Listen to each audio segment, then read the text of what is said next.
take the long way home. 'Cause you're the joke of the neighborhood. Why should you care if you're feeling good?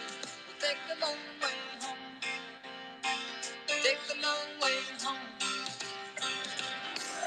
There are times that you feel you're part of the scenery. All the greenery coming down, boy. And then your wife seems to think you're part of the furniture. Oh, it's peculiar. She used to be so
Hello, hello, hello. Happy Thursday, everybody. Hi, Alex. How are you doing?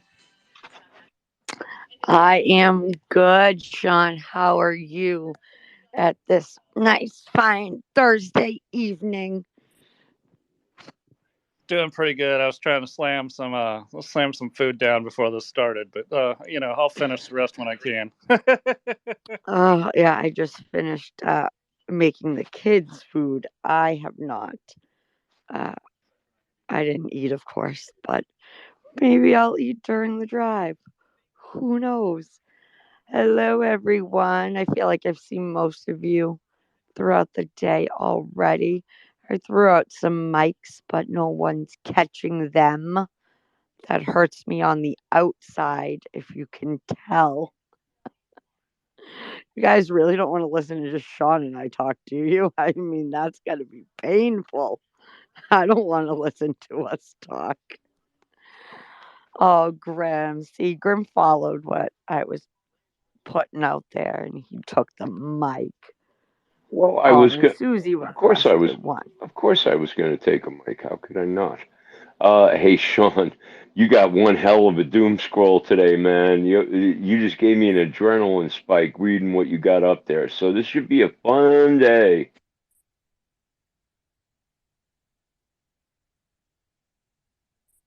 Yeah, I agree. It's going to be interesting. We started with some of them a little bit yesterday. We caught on to them right before the drive started, and we've been trying to work through everything that's going on with some of this stuff. It's been pretty crazy. Is Sean breaking up for anybody else but me? No, I can hear him. Yeah, I got them loud and clear too. Okay. You're having trouble already, Susie? Damn, we haven't even got the space started. Right? I said you're having trouble with your mic. That almost always happens to you lately. I think the bots are after you. Could be. Damn them. Well, heck, Yeah, they sure are pesky, aren't they? I swear to God. well, they're getting worse. I can't even share one of the things that was given to me today. I found in the stream. They won't let me. Yeah. Did anybody see the MSDNC interview with this new CEO of Twitter?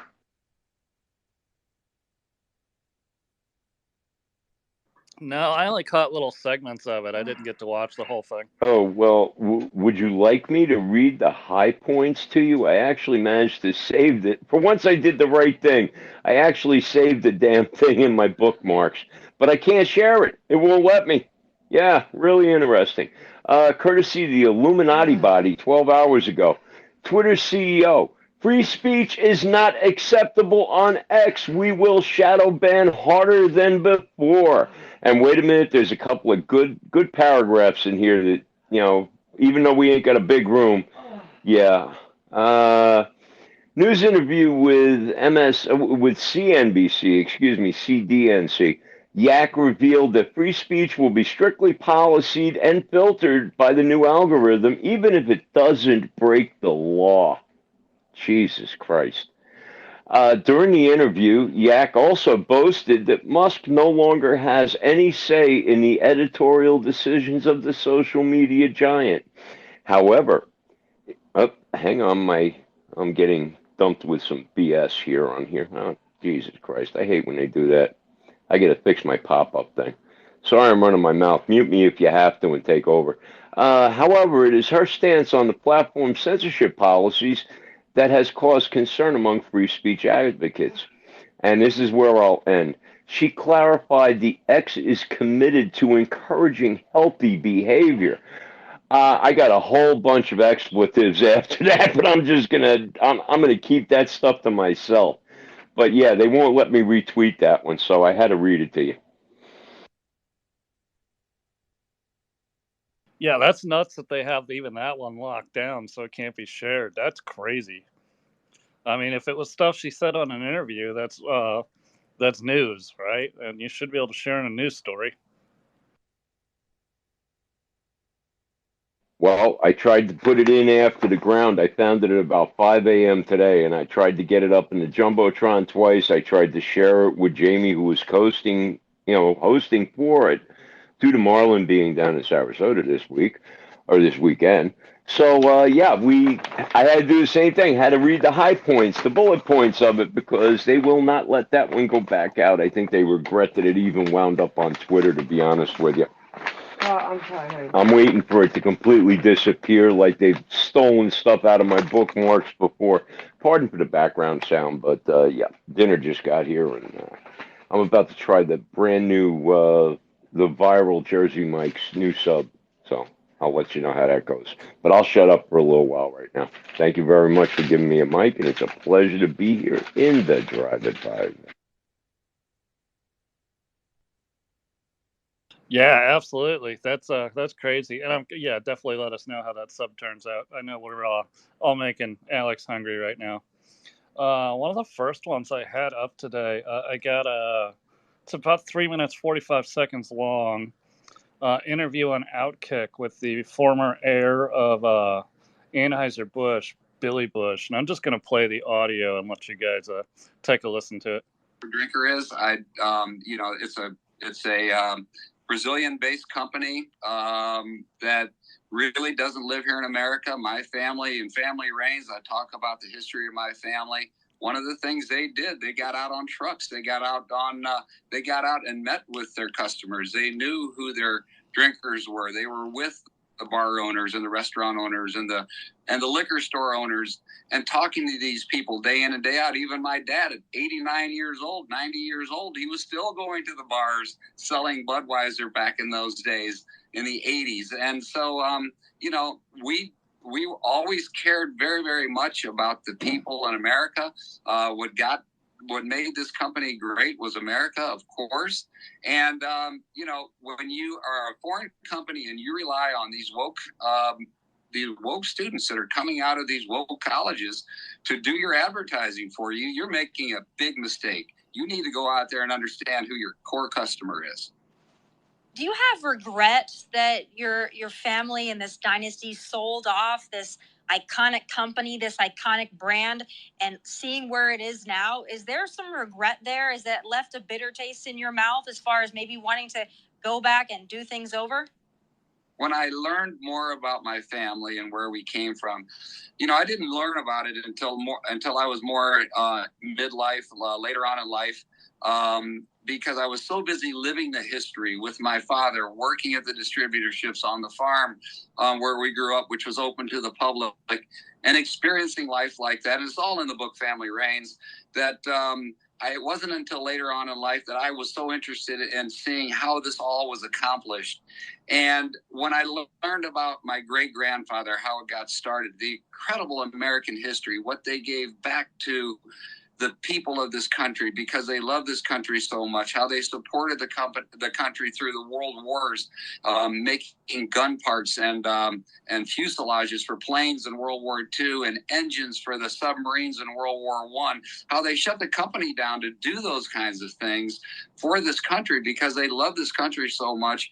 I think whenever you lose an incredible company like that, you build this dynasty and you lose it and it goes away to a foreign company that doesn't have that same love, it's a tough thing. It really is. And now more than ever, it's playing itself out. And I urge that company, InBev, if they don't want that brand any longer, sell it back to the Bush family. Sell it to me. I'll be the first in line to buy that brand back from you, and we'll make that brand great again.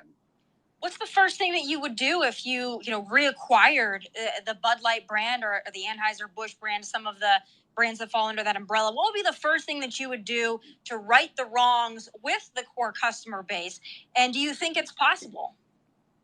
I think if I were able to take it over, I think the first thing I would do is I would change my advertising. I would apologize and let people know that this isn't what the advertising that we've done in the past.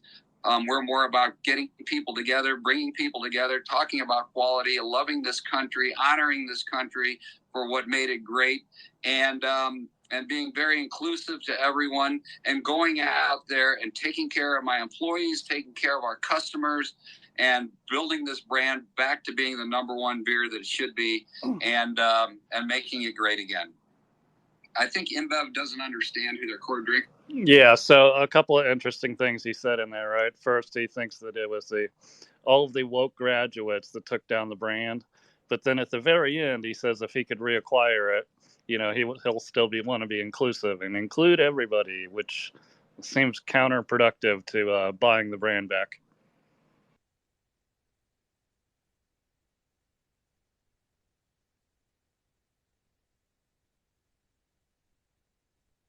Would anybody switch back if it went back to the Bush family? Would anybody drink Bud Lights again, or are they just done forever? Well, I was shocked to see that there was no Bud Light in attendance at the Braves Yankees game the other night. They served Coors Light and another light beer, but there was not a Budweiser to be found in the stadium. Wow, that's pretty interesting. Because what was it last week, Advocate? You went to go to a Patriots game, and there were definitely people there at the Bud Light line buying Bud Lights.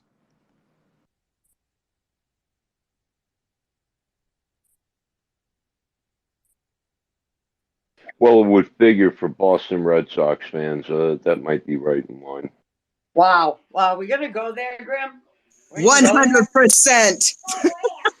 We're going to go there. They're making fun of our baseball team and the Patriots, Mac. What are you going to say to that? First, whatever's in your mouth, take that up before you choke. Thank you. Look, I'm not even. No. It doesn't matter if they sell Bud Light. We're still going to kick your butts. And I stand by that. Yeah. Oh my God, Advocate. Last night we were watching, I'm totally going off topic here. Sorry, guys. Last night we were watching To Kill a Mockingbird. And there's a scene where Scout and her brother and little Dill are up in front of the courthouse with their father while all of the guys were going to come in and hang Tom Robinson. And Scout starts kicking these old men in the shins, and I damn near lost it. I swear to God, I thought of you immediately. Oh my God, that's outstanding. Have you told Alan? Goats, did you hear that? See, there's parts of movies about me kicking people in the shins. Yep, with her little kids. That's outstanding. I love that. See, when it goes off topic and it's about me and it's funny, I'm totally fine with that. Oh, it's been a day. But yeah, I'll kick any of you in the shins that talk about my New England and Boston sports teams. I mean, it is sad. Red Sox suck. Red Sox suck. Red Sox.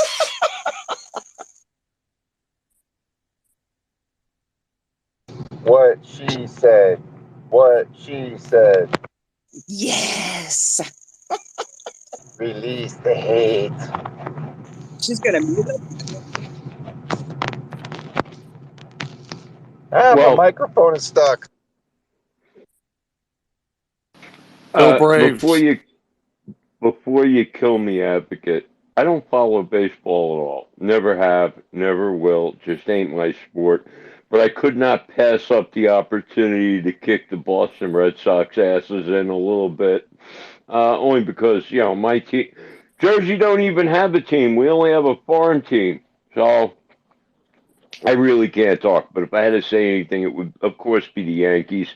Although I think when I was younger, my father actually followed the Mets. God rest his soul. Losing team from all the way back in the 70s and 80s. Oh my God. So Mo Vaughn is like literally my all-time favorite Red Sox that's like legitimately ever lived. So when he left the Red Sox, he actually went to the Mets. And I got to go when I was in high school. I was on student government, if you can imagine that. And we went and did like volunteer and relief efforts for 9/11. And one day we actually got to go to a Mets game, and I got to see Mo Vaughn play for the Mets. And I mean, I feel like we were the only people in the stadium because, it's the Mets. Oh, crap. That should not be overboiling. But it was like the highlight of my life. And so now I have a Mo Vaughn like Red Sox gear. and Mets gear. I mean, I won't wear the Mets shirt out anywhere because ugh. But it was absolutely amazing, and the Mets are probably one of the worst teams that has ever been. Like Alex, they are. I'm sorry. hey, Alex, did you say you was a New England Patriots fan? Dee, I feel like we don't need to go over that, but yes. Okay, well, what's going on with my man Mac Jones up there? Your guess, I don't know where Matthew went. Your guess is as good as ours. Mac was like so upset last week because he wanted to go and down to the field and meet him and everything, but he was MIA from everything. Yes, Lawson, you asked 40 times. But yeah, I don't know what's up with Mac Jones. I don't think anybody does, and it's kind of upsetting and disappointing. Yeah, that's my Alabama boy now. Y'all need to treat him right up there.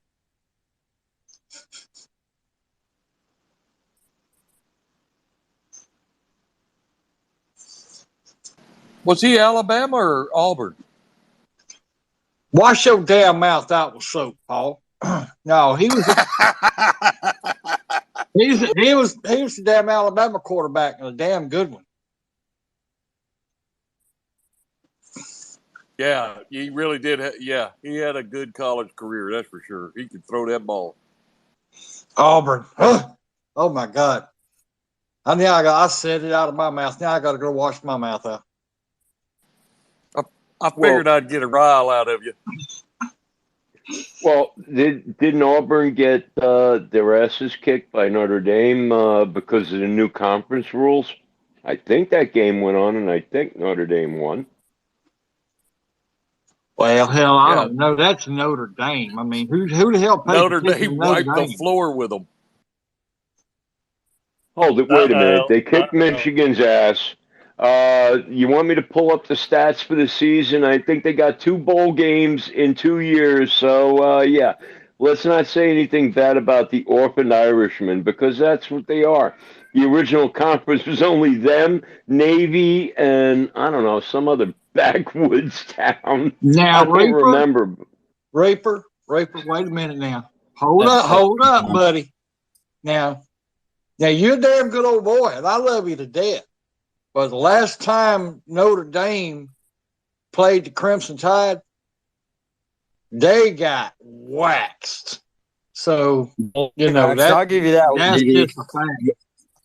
But hey, I don't think you guys traveled north much, dude.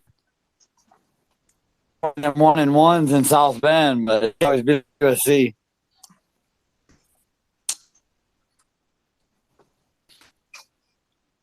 No, Bama's badass. You got what have they had, like 15 championships in 10 years? Yeah, I got 17 national championships, I think.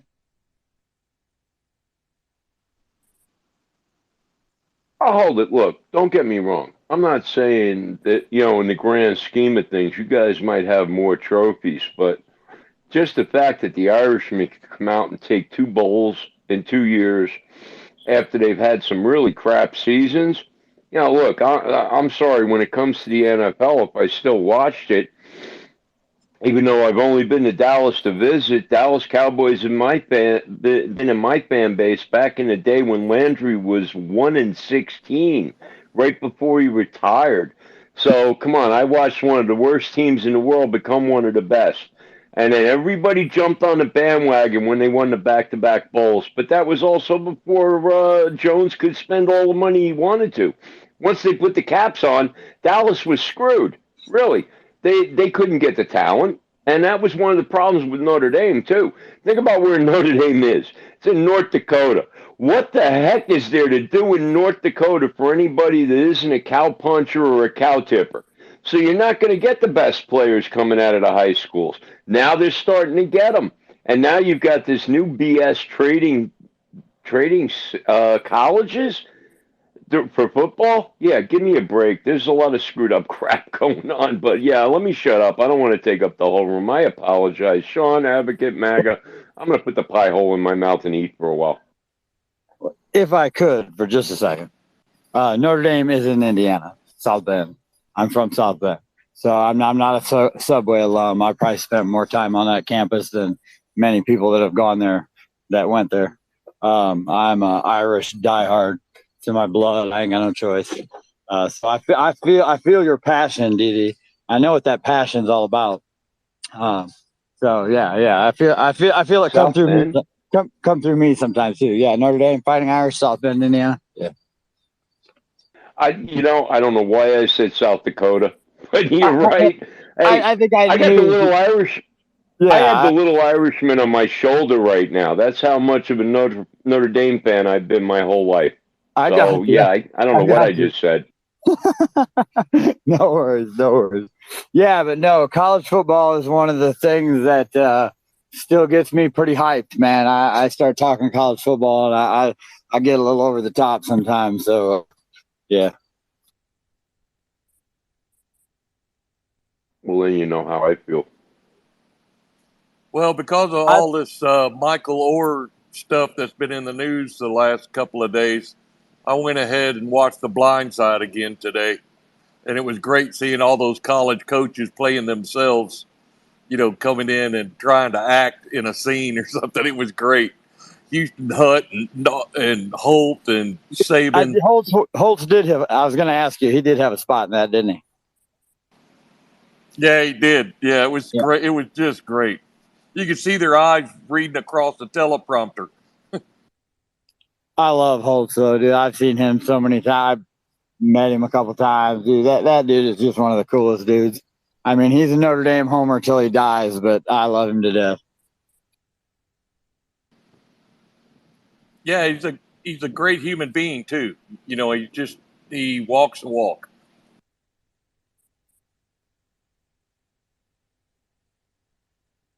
All right, I got to jump down for a second. I'm putting up a gymnastics bar here in the backyard, so I gotta dig some holes and line up some posts. Hey man, just as long as you're the first one to use it, man, you got to be the test case. Yep, you got to be your own crash test dummy, bro. 100%. Maybe I'll live stream it. You guys can all laugh at me when it breaks. Oh, that'd be great. ADD, how you doing? Buddy, I'm hanging in there. You said DD. ADD, I'm sorry. All right, all good. Now I got to change my name again because I did it so Mike could have his name back. Now Didi needs his name back. Oh, man. No name for me. I'm just going to go by no name. Anyway, hey. There's already one of those. Anybody know what's going on with the NOAA space today? Are we taking a break? Marlin's, disposed, and I don't know if we're planning on it. I just need to figure it out so I can get the word out.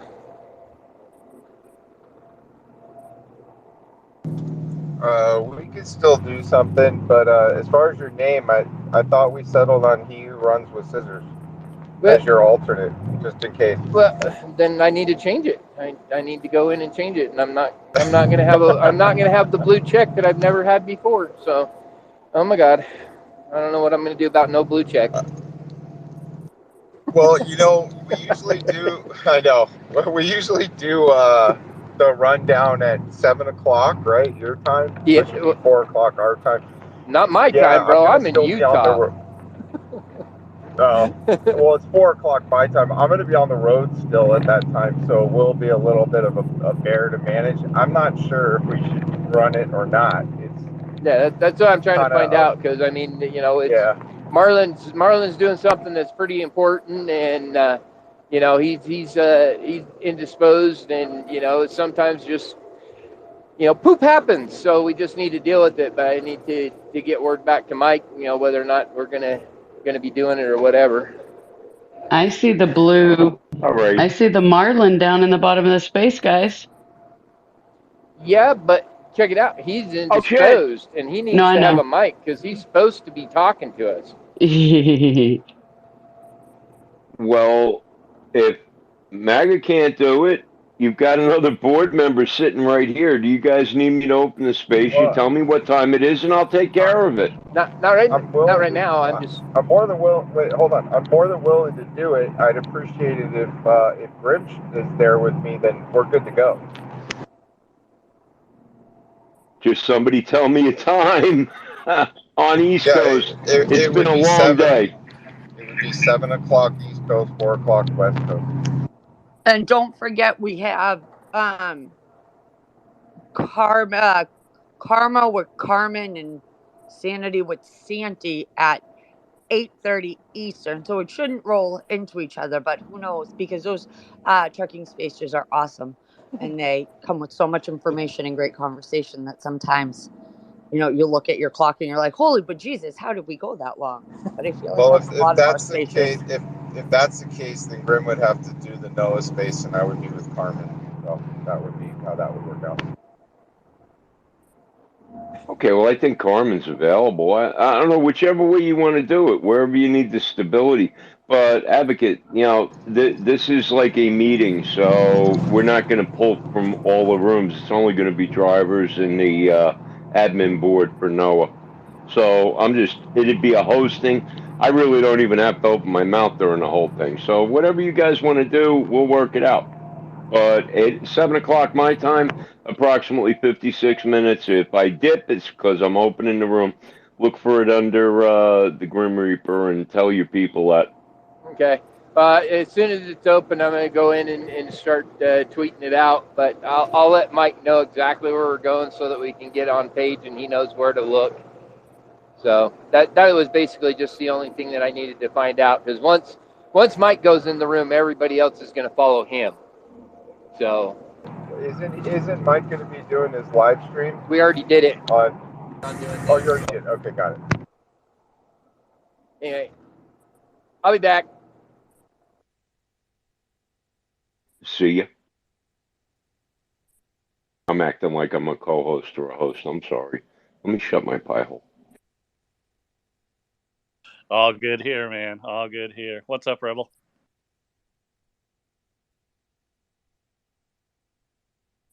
Rebel. Sorry, I'm making cornbread.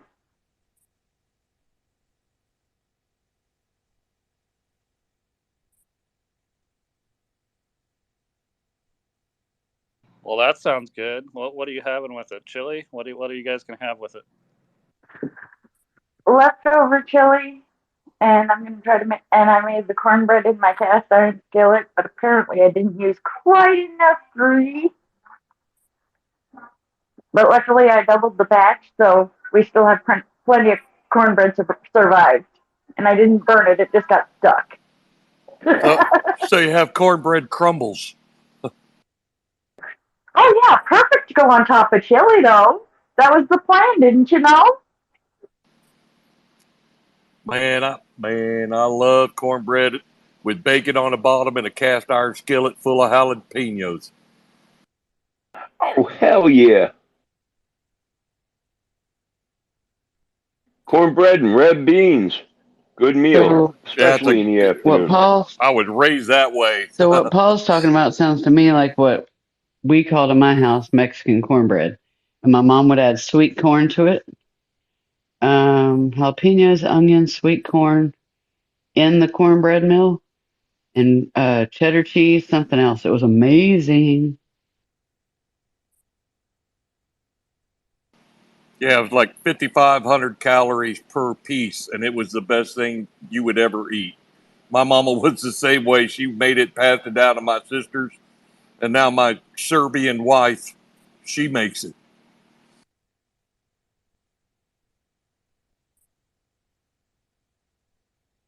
Well, hey, let's not forget about that old Southern treat, corn pancakes. Oh my God, with the chopped up jalapenos and the chopped up bacon. Yeah. In a skillet, right temperature. Yeah.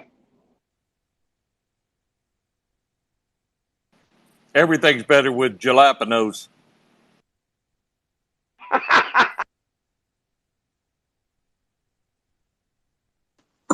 Well, I got to have that cornbread with my black-eyed peas and deer cube steak. Ooh, how to make your tongue mop your tonsils right there, You boys. just made my mouth water. Thanks, Dee Dee. That's so good. Well, now that we're talking about food, I just tried the new viral sandwich for those that have a Jersey Mike's in their area. Holy crap! You order a regular turkey and provolone from them. You get all the fixings, including the oil and vinegar. And on top of that, you add mayonnaise and red pepper relish. Holy crap, that is going to be my new favorite sandwich for quite a while. I can't wait until they put it on the menu. If you get a chance, you got to order it that way. Try it. Look up the viral Jersey Mike's. It's actually on the web. Holy Christmas. That does sound good. ADD, what you got? Or Mike, or whatever you want me to call you, runs with scissors. If you didn't have such an extreme tone in your voice, he would have known it was ADD and not hey DD.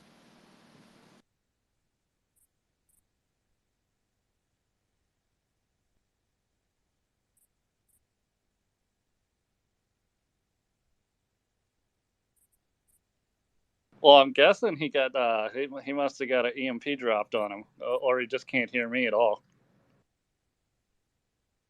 Yo, ADD, ADD. can you hear Shaun? He goes by He Who Runs with Scissors. He who runs with scissors, can you hear Shaun? No, Jake, no one's talking to you. Jacob heard you He's and connected. responded. And if anybody cares about what I'm eating for dinner, I burnt everything. So I'm going to eat nothing. What, you want to say hi? Hi, Sean. What do you call him? Well, Johnny hello there. boy. It doesn't get old. Johnny boy.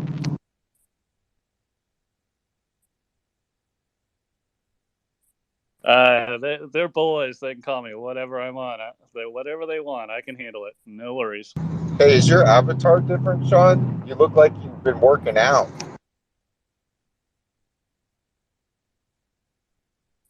Yeah, well, I'm calling it an upgrade. I upgraded the avatar. Yes.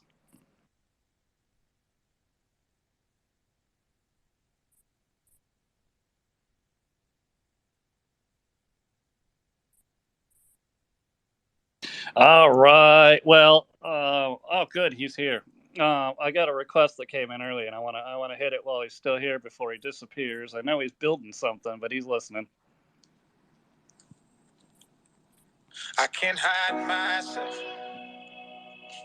I don't expect you to understand. I just hope I can explain what it's like to be a man. It's a lonely road, and they don't care about what you know. It's not about how you feel, but what you provide inside that home. Yeah, I know this life can really beat you down. You wanna scream, but you won't make a sound. Got so much weight that you've been holding, but won't show any emotion. As a man that goes unspoken, that we can't cry when life gets hard. Unconditional love for women, children, and dogs. We know that we just have to play our parts, and don't nobody give a damn about our broken hearts. Yeah, as a man, we gotta pave our way. Our only function is to work and slave. There's no respect for you if you ain't paid. You're disregarded as a human and you can't complain. And if you ever make it up and actually reach that base and find a woman that you love and give her your last name, you'll feel the things that you provide is only why she stays. And when you try to explain, you'll say, I can't hide myself. I don't expect you to understand. I just hope I can explain what it's like to be a man. It's a lonely road, and they don't care about what you know. It's not about how you feel, but what you provide. fighting. As a man, our sun is our horizon. And our father's actions play a role, and we end up like them. So they can't let us see them hurt, cause we'll embody what they do and start a generational curse. No wonder most men are so depressed. All the things that they can't express. They go to war, get thrown on the shelf, then go back to war with their mental health. Then grab that bottle and ask for help, try to pull themselves out of hell, then fall back down and then realize that they're gonna have to do it themselves. It's the circle of life. As a man you provide. They don't know what you're worth till the day that you die, and that's when they start crying. Then move on to a man to confide in. That's why we feel we can't hide ourselves. We don't expect you to understand. We just hope we can explain what it's like to be human. It's a lonely road, and you don't care about what we know.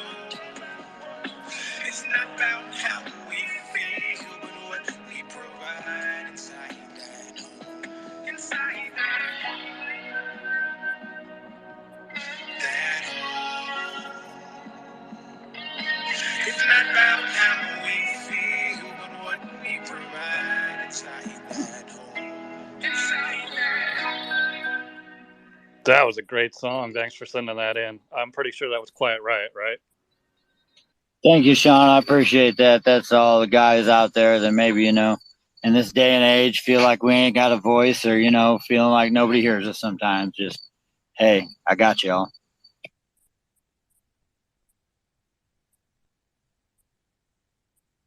Yeah, that was awesome. I'm gonna add that to my list so I have it around. That was really cool. Awesome job, Dan. Hey, Brandy, you got some time right now? I wasn't able to get into the story you sent me about the Counter Trafficking Alliance. They had a 2-year investigation into human trafficking hotline. Yeah, well, let it rip. You got the floor. Oh, guys. Oh, guys. Well, I am. So what is in the doom scroll? It's up top. I can say that is not the main link, so I can share the main link to their. Or did I? Hold on. I don't remember which one I sent you. Anyway, long story short, it comes out that Counter Trafficking Alliance has been digging on. Oh, it is the link. Okay, it's on the Polaris project for the last 2 years. And who that is, they've actually been digging for 2 years, investigating the National Human Trafficking Hotline, which is owned by Polaris Project. And so they've been.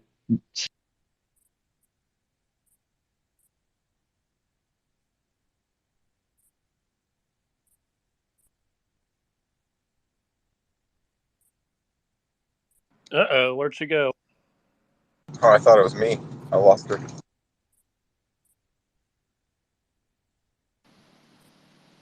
Direct energy weapon. Yeah, must have been. Hopefully she can log back in here soon. Shaun, you need the Brady fail sound, like when something goes wrong. It's like a horn that goes or something. Remember from Brady Bunch?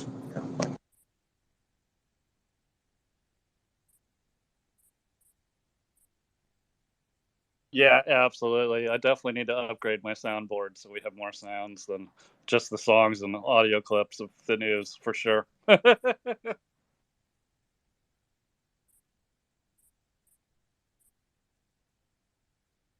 right. Well, I guess we'll have to move on and come back to that one. It looks like she got completely nuked. I don't see her even coming back up. Oh, yeah. So we can go. We'll just start at the top. It's been 11 days since the fire destroyed Hawaii, and a reporter caught Biden in a rare moment, was able to catch him and ask him, "Hey, can you tell us about your trip to Hawaii?" And Biden's only response was, "No, not now." I mean, come on. Like, you could say, I'll be there Monday. I'll be on the ground. We're sending all the help we can. No, nothing. Just no, not now, is his only comment to Hawaii. It gets worse and worse and worse. I swear to God, with this guy. Are you sure he didn't say, no, I'm late for a Matlock rerun?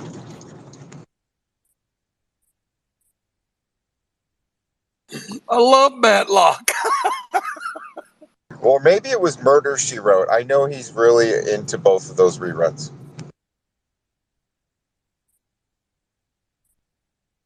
Well, No, they told him. Go ahead. I was just gonna say no. They told him that he wasn't gonna get no ice cream if he commented on Hawaii at all. So. Oh my God, you're killing me right now. That is. So you think Biden has a Betamax player in the Air Force One so he can watch Matlock?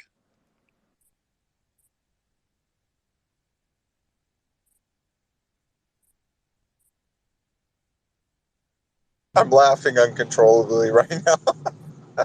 Do you think there's an ice cream bar in the back of it? So he can make an ice cream sundae whenever he feels the need? He has the Nancy Pelosi full collection.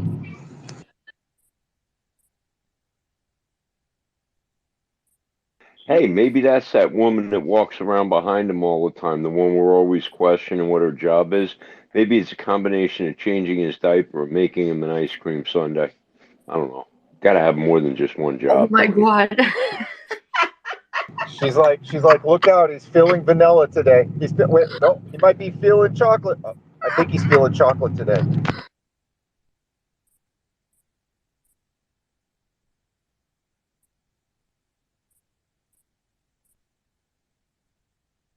Oh man, if anyone else on the planet could get away with his behavior, I couldn't think of a single one besides Biden.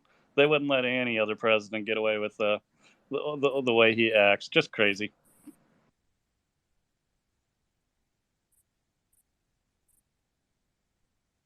All right, let's see if Brandy can make it back up. Let's see, she's finally here, and we were just getting into the good stuff.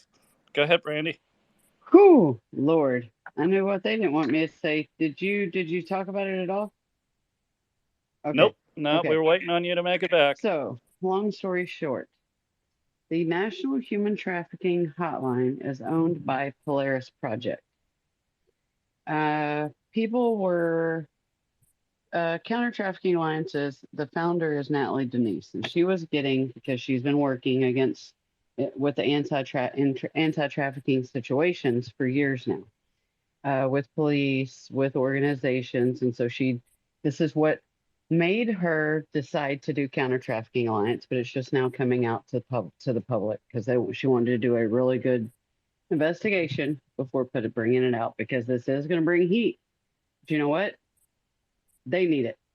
They oh, I'm so mad. So, long story short, the dig shows that up until April now I don't remember the date it was founded. It was in the early 2000s when the National Trafficking Hotline was even created.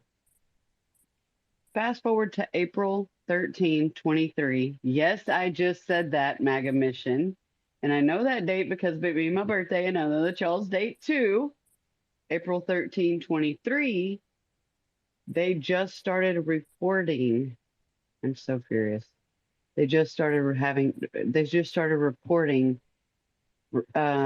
incidents to law enforcement. Now, let me explain what they were doing up to that point. Of course, they're mandated by all of the laws. They are mandated reporter that if they find a situation where someone is calling in with child sex trafficking, they are required by law to report that to law enforcement. However, before April 13, 23, if an adult came to them, reached out, which it happened numerous times, and that's why she made this organization, people were reaching out to them as adults. And if the adult did not consent for you to give their information over to law enforcement, for law enforcement to go after this, then they didn't. They didn't make any law enforcement contact at all. So just think about how many people were reaching out for help. And when you start reading this dig, holy cow, the instances that they're giving, the examples they're giving of the people that they actually spoke with and got their interview, and they said what happened when they tried to reach out, it's horrifying. It makes me wonder how many people. There's a lot of people that needed help, guys, for almost 30 years, and it went undetected, flying under the radar. Because as an adult, if they didn't give consent for you to call law enforcement, which they never do. They're under extreme duress, stress. They're being exploited. They're being forced, and their families and everyone they love, they have been threatened that they will be killed if they even tell on their trafficker. So to expect an adult who's reaching out already, making that one phone call, already being traumatized and fighting for their life and risking their life to make that one phone call, they wait for almost an hour on some of these instances, never get help, and then they're not going to tell you yes anyway. So long story short, April 13, 23, now it is required that they reach out to law enforcement. Now they're pivoting to becoming a resource for surviving victims, for survivors to get resources. However, now there was another dig into that by Counter Trafficking Alliance. Nobody's getting help there either. No one will return emails or phone calls at the number that Polaris Project is now providing for resources. So whatever is going on, they're a nonprofit and they get millions of dollars a year, including by the government. So I encourage everyone to dig on that and see, because we all need to be writing, including with the NOAA issue and all the other things. I know what Ted Cruz is going to hear about now. Everyone needs to be writing their legislatures and showing them what she just uncovered about National Trafficking Alliance, National Human Trafficking Hotline, sorry, because they're taking bukus of money every year and they're not following through. People are not getting resources. And like I said, up until April 13 of this year, they weren't even reporting these things to law enforcement unless it was a child. That is a disgrace. I don't know what else to say. This is a draft. I got to be nice. I have some choice words for those people. Yeah, well, it's also a lot to take in, right? I mean, you got to look at it. What's the point of actually even calling these people if they weren't going to do anything? What were they doing? Just collecting data, basically? And where's that data going? What are they doing with it? Oh, yes. Sorry.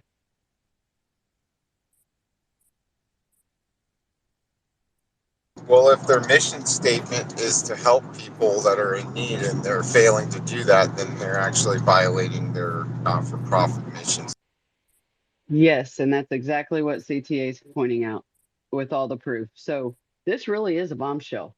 And I sent it over to Marlon and Warrior as soon as I got the heads up that it had dropped, because I'm hoping to God between Natalie and maybe them two, somebody's going to get it to Lara, because they need to be talking about that tonight. Things need to be put in place tonight with all of the Patriots together. General Flynn, Lara, all the other speakers. If Lara, I'm praying Lara got it. We might know here soon, because I know Natalie sent it directly to Lara when I told her to. She's like, please do it for me. I'm busy dropping the rest of these threads. And I'm like, girl, she don't follow me. I follow her. So I was like, please send it since she follows you. So hopefully Lara's going to get it and talk about it tonight. And if she does, them guys are on the front lines listening. So I'm excited.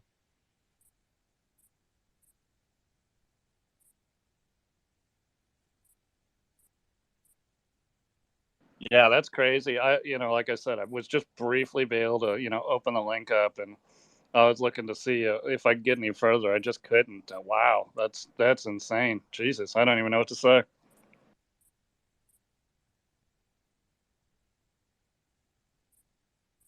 On a similar topic, Advocate, were you able today? I know I was busy. You were probably busy to get any more information on this speed dating that's going on in high schools or going on in schools all across the country. Yes and no. This is so much more complex than sorry. I was taking a sip of my soda and now I'm choking on it. So much more complex than I thought initially when we saw this last night. But apparently, the speed dating concept between teachers and or any kind of staff, administrator, teacher, para, specialist, and students has been going on for like over a decade. And it's super, super disturbing. And they actually have it like masked by subjects too, um, which is super creepy, but not really a lot to update with because it like my head is spinning from it. But the ones that I have found that involve like beginning of the school year kind of get to know you um quote unquote speed dating are super disturbing. The questions that they ask students, the prompts that they give students to have conversations between themselves are totally inappropriate. Like I shared yesterday, there were some um, resources on Teachers Pay Teachers for this. And it was actually from the link that's posted in the Gays Against Groomers tweet or post, whatever it's called, that exposed this directly on that website for whoever this blogger is. You can go to her Teachers Pay Teachers account, and she has like countless resources for the speed dating um, kind of activity. But one of the questions that is for middle school is, where is your bedroom located in your house? Where are your parents located? Like things that is a completely inappropriate and irrelevant question to ask a child. So naturally then my head goes to, the child trafficking. What, like, why do you need to know things like this if you're not gonna go and do something? It just questions like that didn't sit well with me. There were some that talked, they were like middle and high school English classes, and it was to do a speed dating based on like whatever literature they were reading at the time. But a lot of those questions also, were around this gender ideology, sexual preferences, all of that, because those are the books that students are reading right now. Um, and that was like a student on student speed. That sounded so dirty. I didn't mean it like that. A student to student speed dating activity. But like I said, just the questions that these quote unquote professionals were coming up with aren't appropriate. Whether they're asking it to the student or not, it's not okay. And I did find activities and resources for students as young as kindergarten that would do this kind of speed dating. And one of the most alarming things that were in all of the research in terms of like the blogs or the data that I found, they all use the word trusted adult or got the students to trust me.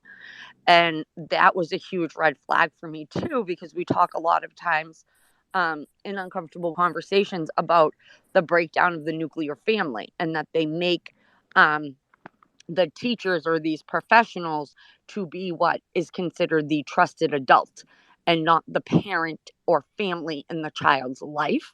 So that immediate set up a red flag to me, being like, the number of times you're going to see that in one article you're reading, or, when they're doing the description of an activity, that's super alarming to me, and I'm sure to a lot of us.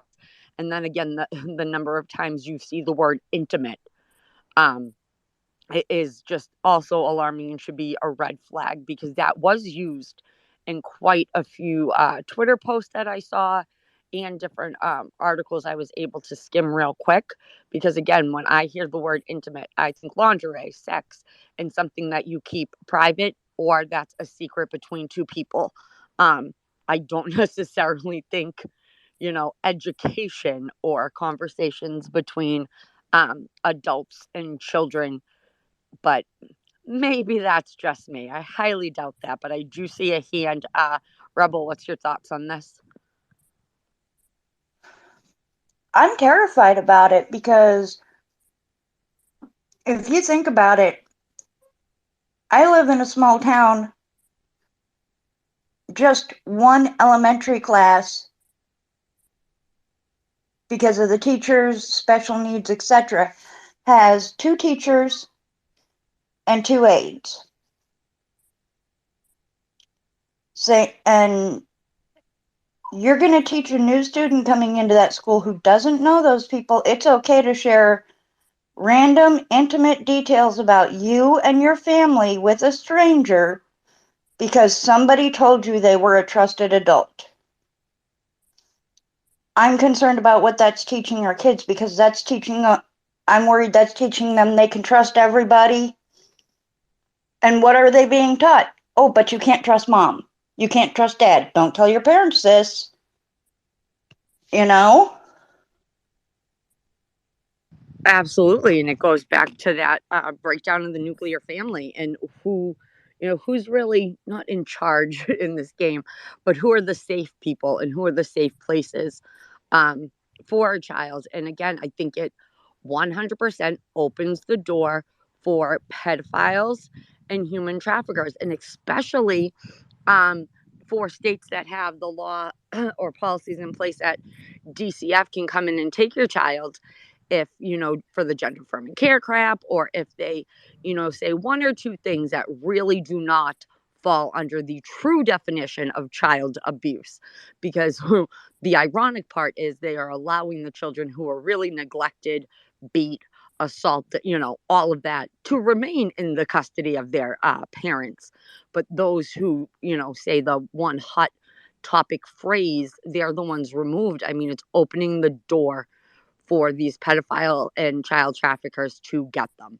I mean, just immediately. And like you said, every Tom, Dick, and Harry on the street for a kid to trust. Your kids at the zoo, the park, wherever, and some creepo comes over and starts talking to them, they're going to assume that it's okay based off of different activities and assignments like this in the classroom. And I think, well, we're heading into the beginning of a new school year.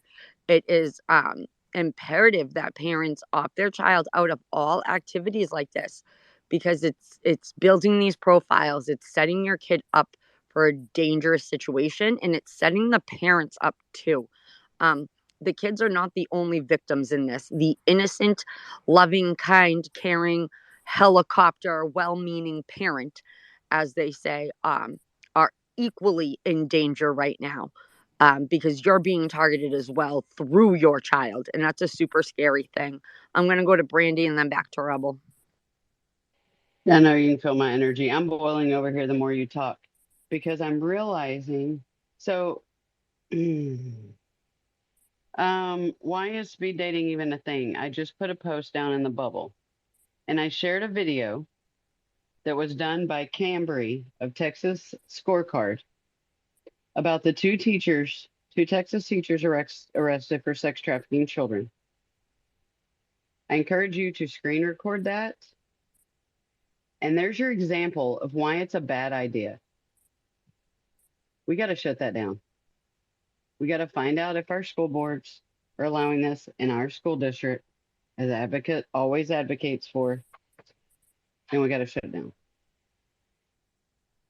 Well, the other disturbing part that I have found, again, just in the quick dives that I did, because Shaun can attest, we got off Uncomfortable Conversations last night. He called me and he's like, "Your head is spinning, and you are not going to not go down this rabbit hole right now, are you? It is too late at night for this." And I was like, "Of course I'm going down this hole. I can't sleep unless I start digging into it." But it appears that a lot of it is teachers on their own finding this kind of concept or activity and then implementing into their classroom. I haven't been able to find a set curriculum yet that includes this as an activity. That doesn't mean that it doesn't exist. I just haven't been able to locate it yet, with the minimal research that I've done, which did disclose a lot of stuff. And it's definitely a part of a lot of professional development trainings that I saw too, which again is alarming, but I also think then plants the seed in some of these teachers' heads of this is a good get to know you activity. And like I said, they even have it for subjects like math, science, history, which it doesn't, I can't wrap my brain around it, because it doesn't make sense to me, but it is very, very prevalent in, ready, shocker, California, New Jersey, Florida, and what was the other state? It was something random like Ohio, were some of the most common states that I found this going on. Of course, I found it up here in Massachusetts. No surprise or shocker there.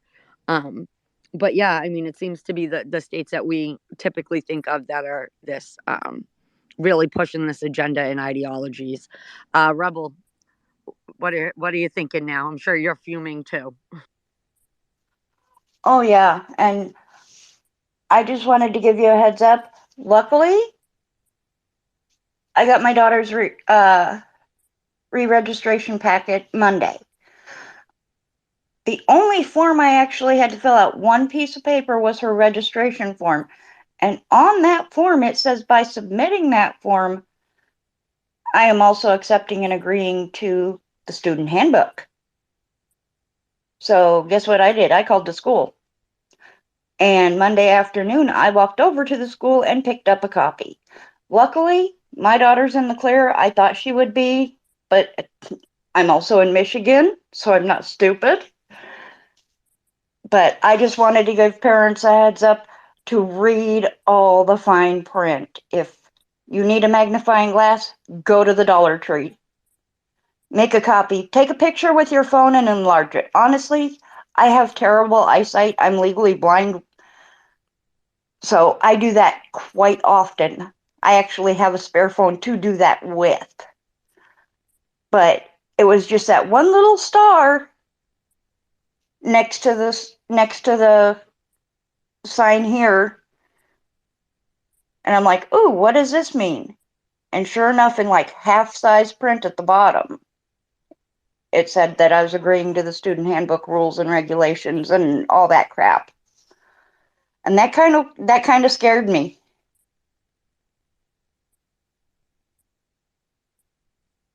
Luckily, the only changes to the student handbook this year had to do with the pronouns, hate speech, and the new law in Michigan. Because keep in mind, this is high school. Some of them are over 18 or will be soon.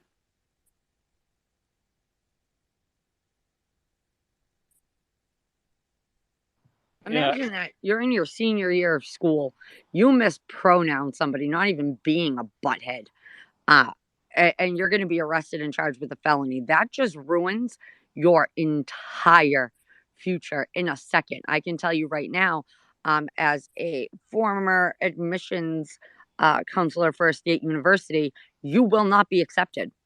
If you have already been accepted and you have received scholarships, say you are an athlete that got recruited to a D1 or D2 school, you will lose that.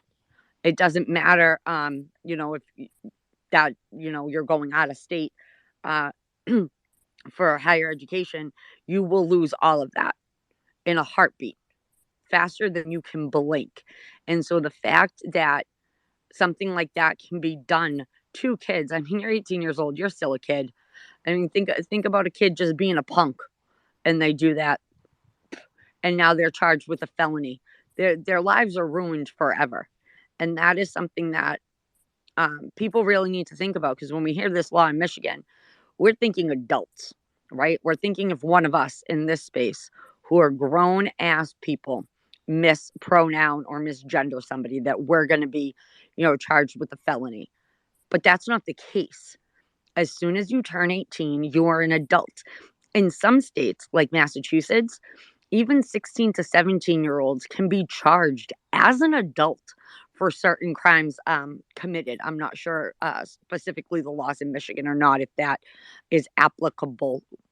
That word was hard to say. I can't even say it again. But if you do live in a state that is potentially thinking about having a law on the books like this, and your minor children can be charged as an adult, I would be very, very scared, because again, their lives are over. If you play a sport in high school, you are in honor society, marching band, drum, anything like that, any extracurricular, you will be stripped of all of that if you are charged with a felony. That is just a fact.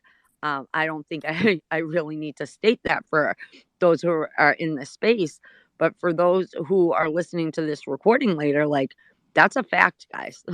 And it's sad that I even have to say that, and that most adults wouldn't even think of that, but it's the truth, and it will ruin lives hand over fist if we allow that to happen. And I definitely think this speed dating activities can play a huge part in that, because I mean,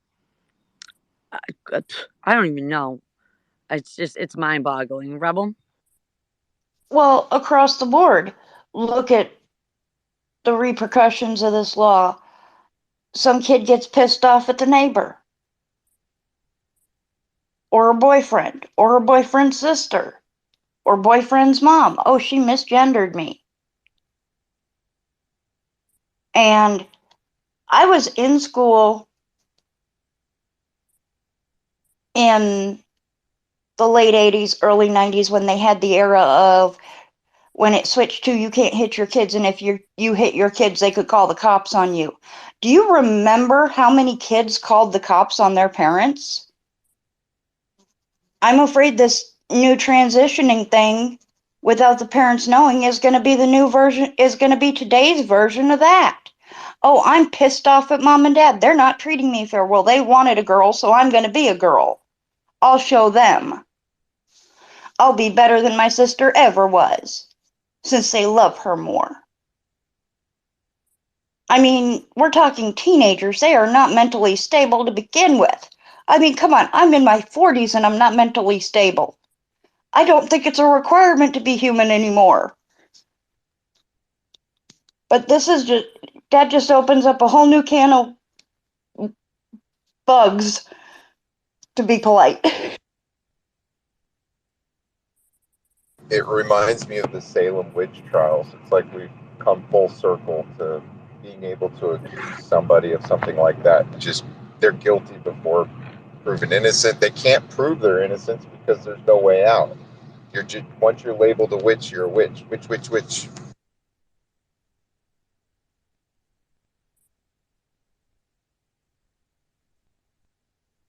Mike, what's up, Mike? Yeah, hey, I just wanted to make sure I'm in the right place. Am I in the right place? I think Grim's going to be opening up space for the big rig rundown Thursday. Okay. Sorry to interrupt. Just to give everyone a update, I did meet with Ted Cruz this week, and I did bring up some child trafficking issues with him and his team, and I can tell you, they didn't seem too thrilled that I brought it up in the meeting, and they didn't seem too interested. That's pretty much all I have to report. I was a little shocked at the silence when I got finished talking, and moved on to the next issue. There was no response. So I guess I will say that if anyone lives in Texas, I relayed Brandy's message to them. I read her email to them, and no response. What I was going to say was, if you live in the state of Texas and you are concerned about these issues, I would suggest you contact your congressmen and senators and do that in force, because I guess they were just shocked that I brought it up. So I am meeting with them again in September. It's a face-to-face meeting. I don't know if I will be allowed to bring it up again. So I just wanted to give everyone a heads up about that. So thank you, and sorry to interrupt. No worries. Thanks for the update. Appreciate it. Go ahead, Brandy. Yeah, so what I had sent to Mike to ask him, I'll tell y'all. I don't remember it word for word, but in general I can. And thank you so very much, Mike, for mentioning it. Nope, no worries. You've got the door open. You probably did email me back, but I did respond to you. We'll definitely be following up on this.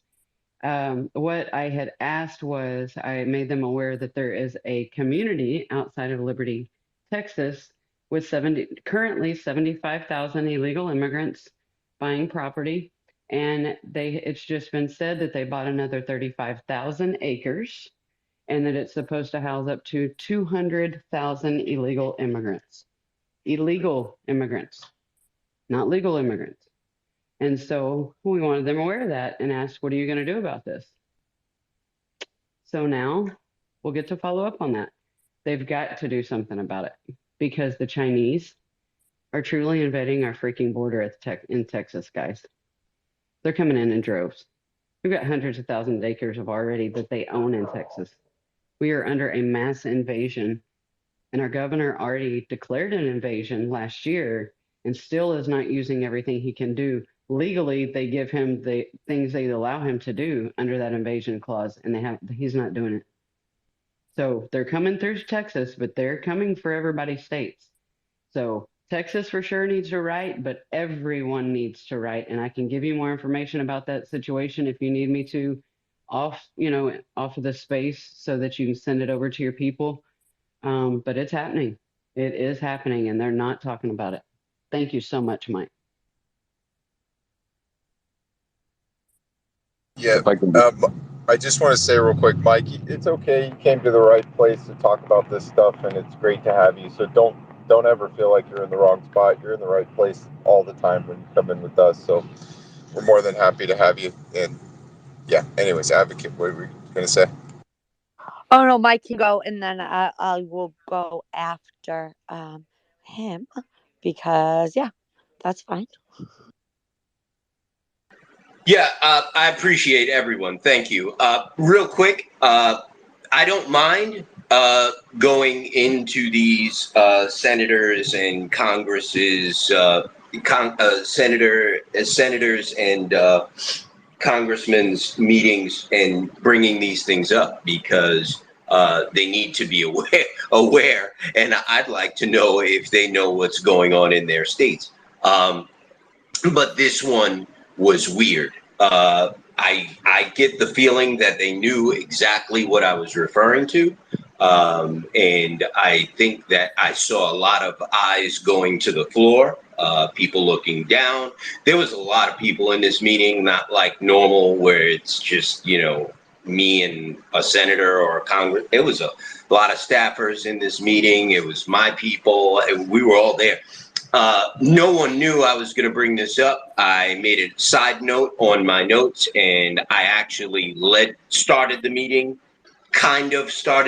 with this. And I don't know if they were pissed or shocked or what, but I do know that there was absolutely not one response from anyone in that room.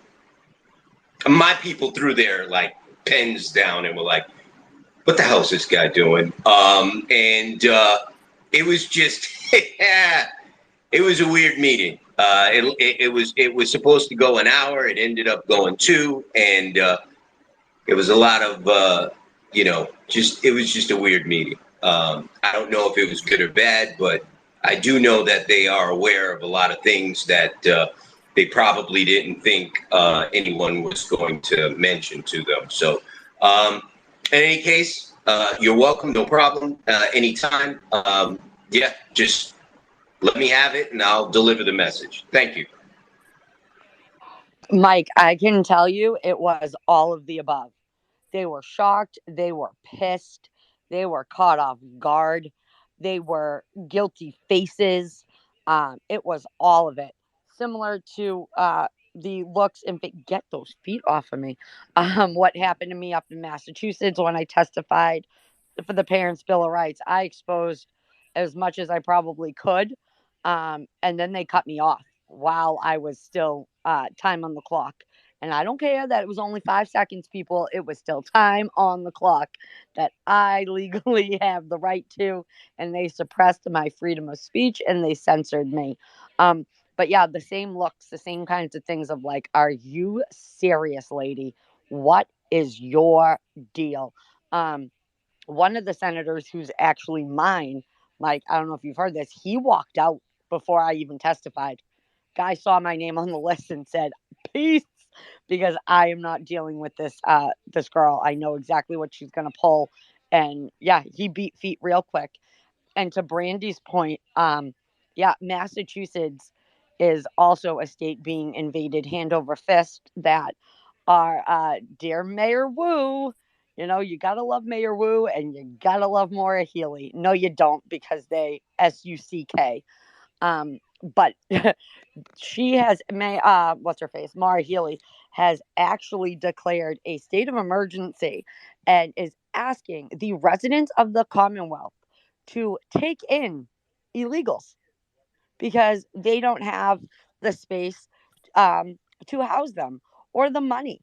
It would be like $45 million, something ridiculous like that, a month to be able to house and feed and clothe and take care of all of the illegals that we are taking in as a sanctuary state. So just let that sink in for a second. You claim that you're the sanctuary state. You're almighty and powerful, all loving and caring. Yet when the influx is too much for you to handle because our borders are wide open and nobody gives a crap other than, those of us who are speaking out, but our elected officials don't seem to care, and we know our fearless leader doesn't, that now you are literally turning to the residents of the Commonwealth and saying, please take them in. Take them into what? You want me to take in these illegals that I don't know that could do anything to me, my mother, and my sons? Oh, yeah, sure. Sign me up. I'm willing and able. Absolutely not. When I'll do it when I see you do it. These elected officials will sit up there and preach this crapola, but until I see every single one of them opening their mansions and taking in as many illegals as they can, then we'll talk. And I encourage everybody. I don't care what state you're in, what district you're in. Um, File a public records request for your school district's budget. And I want you to find the line item that's going to be English as a second language. And I want you to see how much money has gone into that line item compared to the past 5 years. All right. I want you to see how many more professionals, specialists, and everything that kind of will go under that category, how much that has gone up. In my school district, we had one. Hey, Alex, Yep. am I allowed to interrupt you without getting my ass beat? Sure. I'm going to have to say goodbye unless I miss something with Mike. I have a room to run. So I'm going to say, Mike, can you check your DMs and just give me a yes or no when you talk? I'm terribly sorry about this, Advocate Oh, I Shaun. don't care. I do I don't care. apologize. If people don't cut me off, I'm not looking at my phone for the hands, and I could go on for 40 million years. So I will pull it into the station after that. You guys got to check it. We went from 1 in our district to 5. You tell me why. I can tell you, Well, and I'm not a wait. genius. Well, Lawrence is an exception, so I can't do anything about that because it's all Hispanic people there anyways. Um, but in terms of, yeah, they want us to house them in our homes. Yeah, we didn't vote for any of this. We didn't say, yes, we want, like, why is it my responsibility to, now, technically, I don't own a home because I'm a loser that lives with their parents for the next 4 months, but um, even if I had my own apartment or my own house, why I didn't say these people could come in. I didn't vote for the policies. Why am I responsible for someone else's decision? Not to mention, 99% of these people are not asylum seekers. They are economic migrants. 99%. And the whole reason they're even here in the first place is because we allow them to seek asylum once they cross the border, not anywhere else. Because if we were a properly functioning country, they would do it at the U.S. consulate, whatever shithole they come from, not cross the border. And yeah, so, but you guys all know that because you're not stupid, so. Exactly. And I mean, a lot of them don't have court dates for this asylum. They're out for like 5+ years. The court system is Exactly. beyond overwhelmed. It's insane. So they just released them with this expectation, and like some 70% never show up. And you can't. Exactly. And can you blame them? If I was them, I wouldn't show up either. I 100%. And I mean, in this day and age, we can barely afford to put, food on our table and keep the lights on and the heat going, with, our own family, let alone be able to, feed and like clothe all of these other people they want you to take into your home. I mean, the whole thing is just insane and terrifying. But yeah, check your school budgets. And Brandy was right. This isn't just a Texas being taken over and infiltrated. This is every state, especially those who wanted to be, mightier than thou and become an asylum seeking state. I'm going to go to ADD because I'm sure he's going to have to jump into the other space for the truckers, and then we'll go to Rebel and Brandy. That's exactly it. I just wanted to say thank you, Shaun. Thank you, Maggot. Thank you, Advocate. And we will catch you on the flip. I got to get out of here. Have a good night. Stay safe. It's like I can read minds, y'all. You see that? Reading the minds of. Then what am I thinking right now? You're thinking, Alex, shut up. No, I'm kidding. Well, not exactly. I was thinking something else before that, but. All right, Rebel and Brandy. Well, you kind of stole my thunder because I was going to ask how many of these governors have opened up their homes? How many of them have put illegals in their pool houses or their in-law huts or whatever they want to call them? Chalets. I don't care. They can call it a pup tent. They have enough yard space. Why aren't they offering it for the tent cities so these people are in a safe place? They would have armed security. I mean, that would be the humane thing to do, wouldn't it? I mean, since they did volunteer to do it. Absolutely. I mean, can you imagine? Just like let this sink in for 1 second.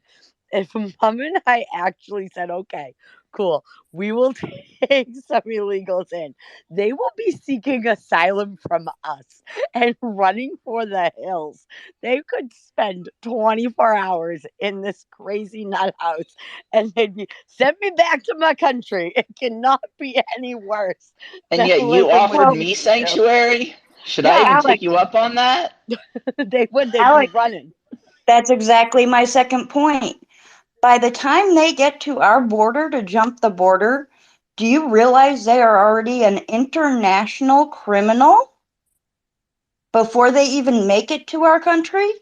That right there didn't can know get that. their butts thrown back over.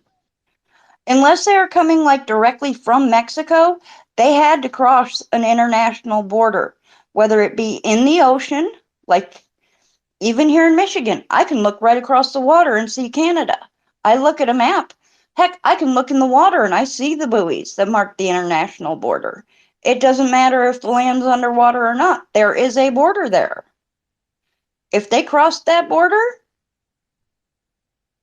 if they came into Mexico from another country and then came into America, they are legally an international criminal on the run.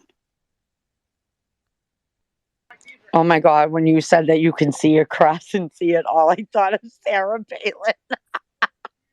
Saying how she could see Russia from her back porch. Sorry, I can't. I'm horrible. No, I haven't been into the whiskey or the vodka or whatever the heck she was drinking. Must be one of those flat earthers. I can't. I cracked myself up. All right, Brandy, and then just a second. Oh, well, I die laughing.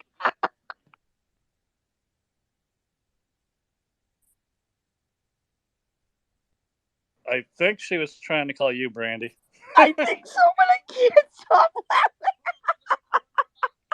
You You can put lipstick on a pig. I can't. Sarah Palin had some good lines. Sorry. Go, Brandy. Shut me up.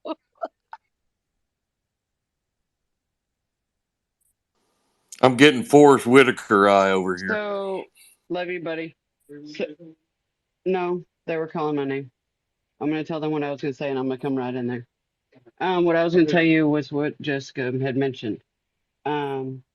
She made me think of something, and Rebel stole my thunder. Yes. So when we encounter, because I have a friend who went to the border, I told y'all in Sassby, Arizona last year in May.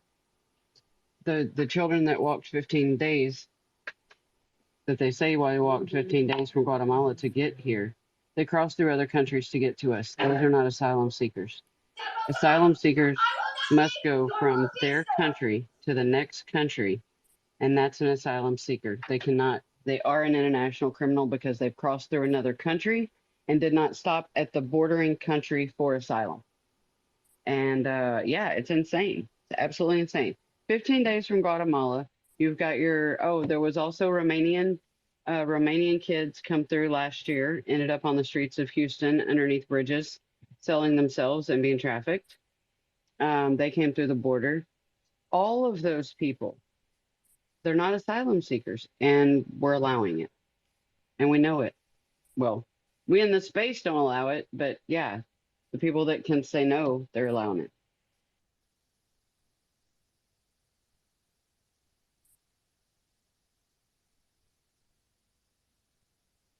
There's some more specifics in terms of how you're supposed to seek asylum. Like basically, it's not just the next country, I don't think, but in terms of like if whether I'd have to look it up. But for example, like if you pass through Mexico, and this is ironic because I consider Mexico to be a failed state at this point. Probably has been since like the 90s, but then they have to stop there because there's places for them to live and so on and so forth. You can't just go wherever the hell you want and claim asylum. It doesn't work that way. Like you can claim asylum and then move, but you can't just go straight nonstop and go wherever and stay where you want. Like for example, say I'm from Turkey and I'm a Christian who doesn't support Erdogan, and I'm afraid that if I speak out, I'm going to get killed or something along those lines. I would have to go to Greece and seek asylum there, which honestly I wouldn't hate that because Greece is a nice country. But say I wasn't satisfied with Greece, I would have to stay in Greece and then seek asylum to the United States and apply for asylum to the United States, and I couldn't just zip straight there, fly straight to the United States and just live there for however long I want, or without actually going through a process. And the only reason why this even happens is because we have a land border with Mexico and indirectly with all the other poverty-ridden nations of Central and South America, unlike Europe, where they would have to, in the 1800s and 1900s, they had to pass through Ellis Island. They couldn't just come in. They couldn't just walk through. They were processed. They're not processed anymore. They're just like they are, but it's a different world. It's not the same thing. I think it's the first available or nearest point where you can seek asylum from your own country of origin is the answer. Yes, thank you.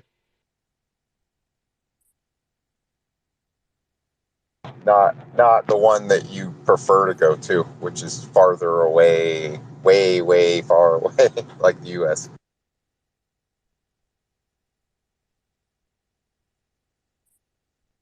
Rebel.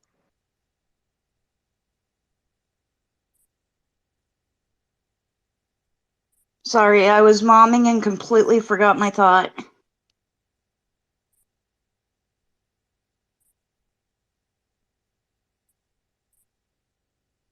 Yeah, and then with this border, right? You're not looking at people just from a few countries south of us. You're looking at like what was it, 140 countries? Plus the 163. terrorists. 163. Yeah, 163, right? Yes. Yeah, and how many terrorists have come through that are on our wanted list? We have no idea Like because 40 we're not plus or checking something? them. Well, those are the only ones we know about. Those are the ones we know about, yeah. Think about the terrorists like doses of fentanyl. What we catch at the border is just a fraction of a percent of what's coming across. And it's enough to kill the That's entire what scares me. population. That's what scares me. And that's yet another reason I'm moving back down south by my mom, because I know she can't defend her property. And honestly, if things went sideways or people were looking for a place to take over, no, we're not going anywhere. My mother has an adobe house and old school well. And I'll be danged if she's going to be a victim like I saw in Texas because she was defending her property, because her animals are just as important as she is to her, or just as important to her as her kids. I refuse to let that happen to my mom.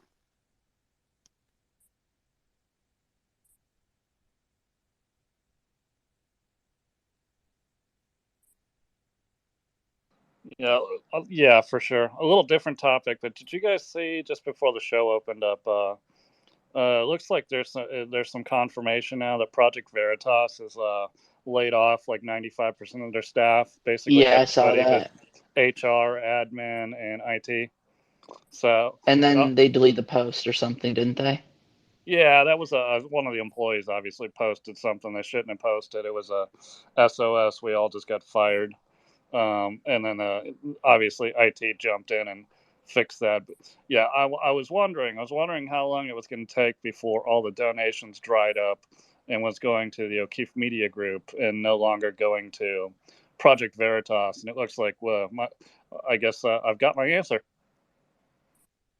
Also, just a PSA: the redhead libertarian has a space that's discussing the charges with some like prosecutor or something. So if anyone's interested in that later, that'll probably still be going on, and you can obviously listen to the recording when that's done. I wonder if Marlon has his phone in his pocket and don't realize his account's on. Why'd you say that? Because they're in the Sarasota seminar right now. From my time was from 5:30 to 7:30, and it's only 6 here. So like, I don't know. It's got to be. Maybe, Maybe he's got it in his pocket but waiting for wouldn't something to happen so he can ask for a mic. That could happen. That could be it too. I was gonna say, yeah, because like, wouldn't he know that he's in this space at least? Like, it's not like you'd have the amount of touches you'd have to do on your screen to enter the Well, yeah, space but if you and don't open leave the it, app and you everything. know, correct. But I mean, if you don't leave it and Oh yeah, somebody true, true, walked up yeah, to him yeah, and started talking to him and he put it in his pocket. yeah. Good point. Yeah. Yeah, we talked earlier on. He said that he was going to come in and open up and maybe jump up if something were to happen that he could relay to the room. So he's on the ground. He's there. He's doing great, and him and Warrior are doing the work. So.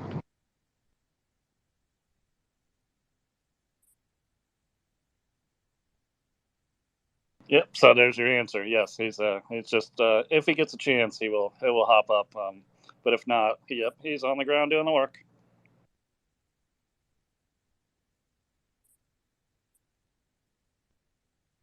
So I haven't gotten to watch this one, Paul. I watched the RFK interview with Tucker. Vivek just got one with Tucker, episode 17. It's like 45 minutes long. I want to check it out. Vivek's had some interesting comments. I think it was yesterday. He was on video somewhere campaigning, and he says, drill, frack, burn coal, embrace nuclear. Don't ever apologize for American success. Obviously, it's the same thing Trump wants to do, but it's good to see that these guys are, not afraid to use the resources we have in this country to make us successful again. Yeah, not to mention all the renewable energy stuff.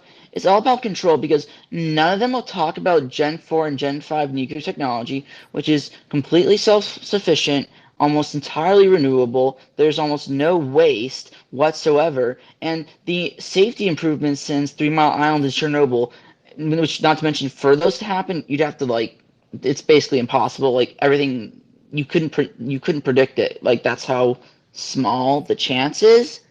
But they won't talk about any of that. They only talk about wind, which you have to worry about noise pollution and migratory patterns, and the wind has to blow. And then solar, which takes up enormous amounts of space. Like, you look at what they've done in China, and they've taken up just ginormous swaths of land, all with solar panels. And if the sun's not shining, it's useless. Meanwhile, nuclear energy can run forever and ever, and it's entirely renewable. But they don't talk about it because it doesn't fit their agenda, which is control of our resources. Because you look at what they did in California, we want to ban gas cars by 2035. Oh, by the way, don't charge your electric car. And then there's also rumors about like being able to turn off. Like, I think Ford had something about this, where basically they can repossess your car. Let's say you're leasing the car and you're like 3 months late on your payment. They can like remotely repossess it. So they won't just have to send like some guy with a tow truck. No, they can just have it drive itself back to the dealership or whatever.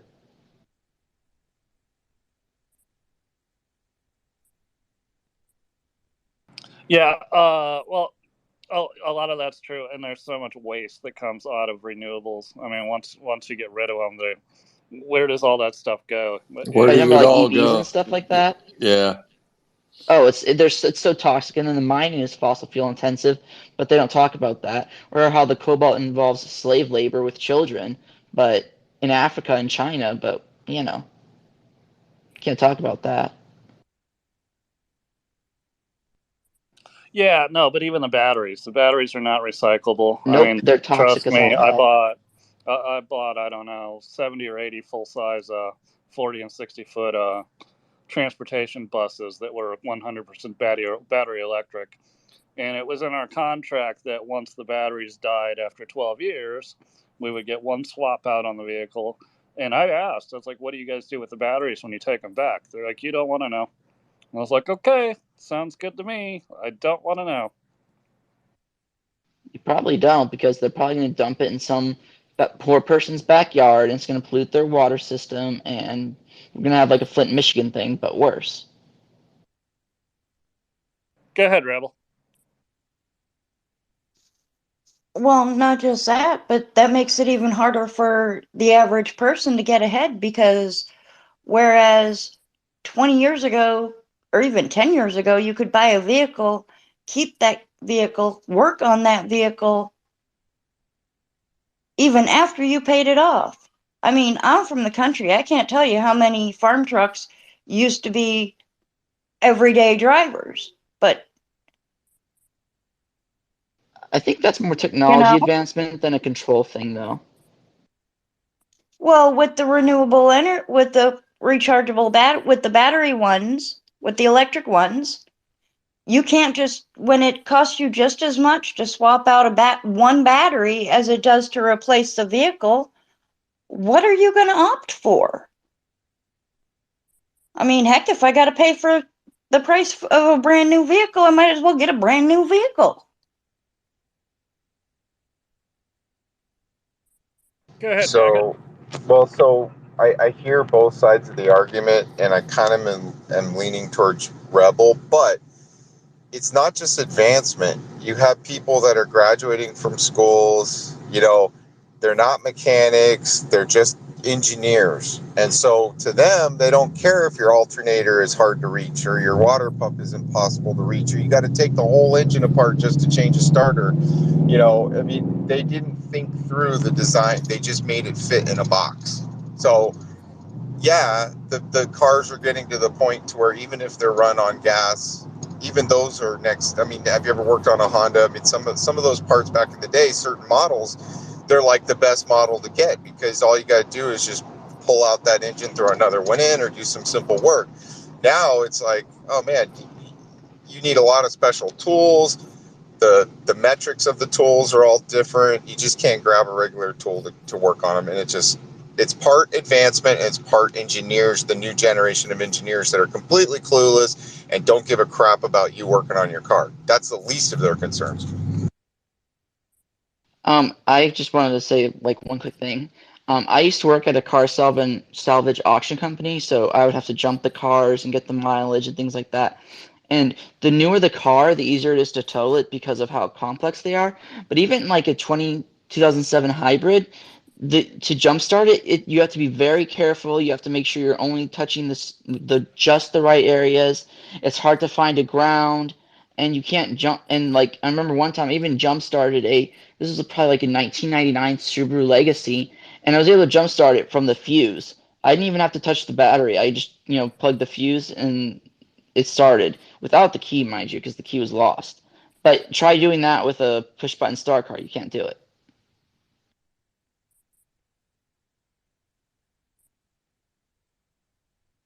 Well, there's got to be a way to charge the 12-volt battery system, regardless of the high voltage system.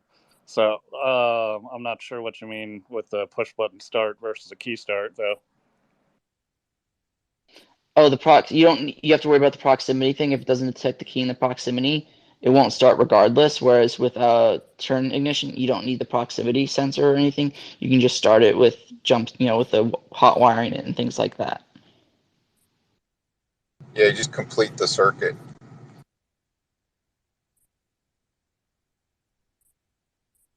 All right, I'm following. I gotcha.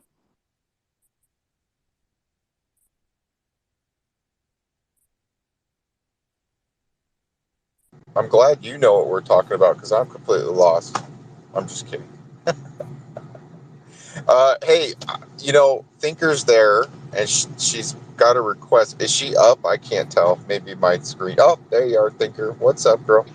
Oh no, I'm here. Hey Magga, hey Shaun, hey Advocate, and Paul, my friend. I finally get to say hey to Paul. He probably doesn't know who I am, but hopefully he knows. And Rebel and Jessica and Marlon. I had I don't know if is Marlon listening? Shaun and Magga, is he listening? He's probably halfway listening. So I had a really good dream. It was 2 nights ago, and I saw like this ocean. And they said it's a fast fish in this ocean that cannot be caught and is really, really fast. And this is one of the best fish in the world. And I said, well, where's the fish? Where's the fish?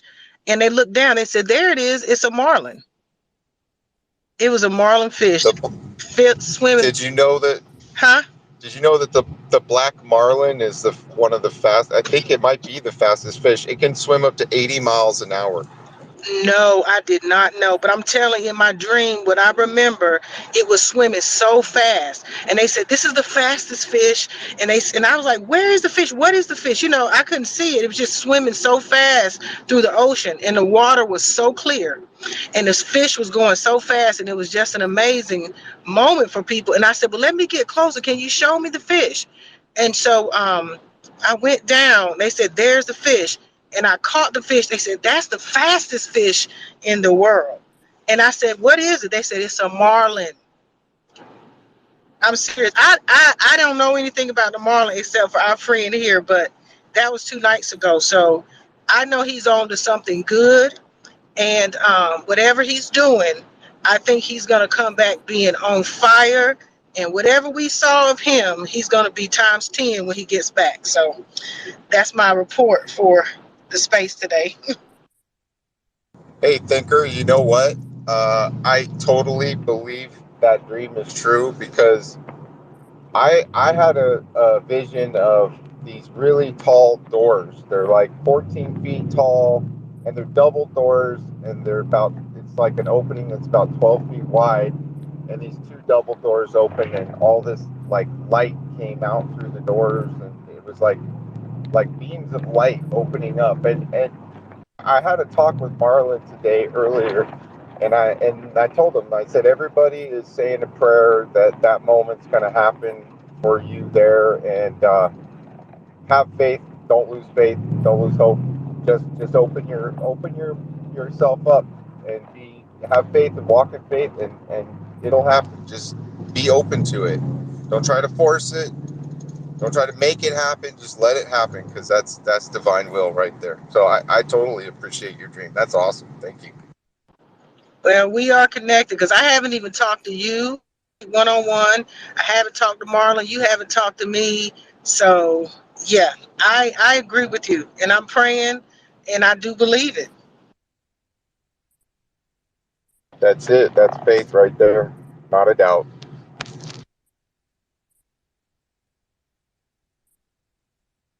Go ahead, Brandy. I'm cracking up because I don't know what y'all said prior to me just entering. I had to leave for a minute, mom duty. Um, but I heard what Maga just said and then Thinker's response. And I have to tell you, if I would have been able to make the trip happen, Maga, I'm the friend who sneaks backstage. I mean, we wouldn't have had to sneak backstage since do know Lara, but yeah, I'm over here sitting thinking, man, I'm glad I didn't go then, because I would have been like, hey, I make things happen. But you are right. What's meant to be will happen because God's already got it in his hands. He's gonna make what happens supposed to be happen. So, yep, I'm excited to hear the feedback, guys. MAGA Mission is on a roll. Good job, Matt, and everybody involved.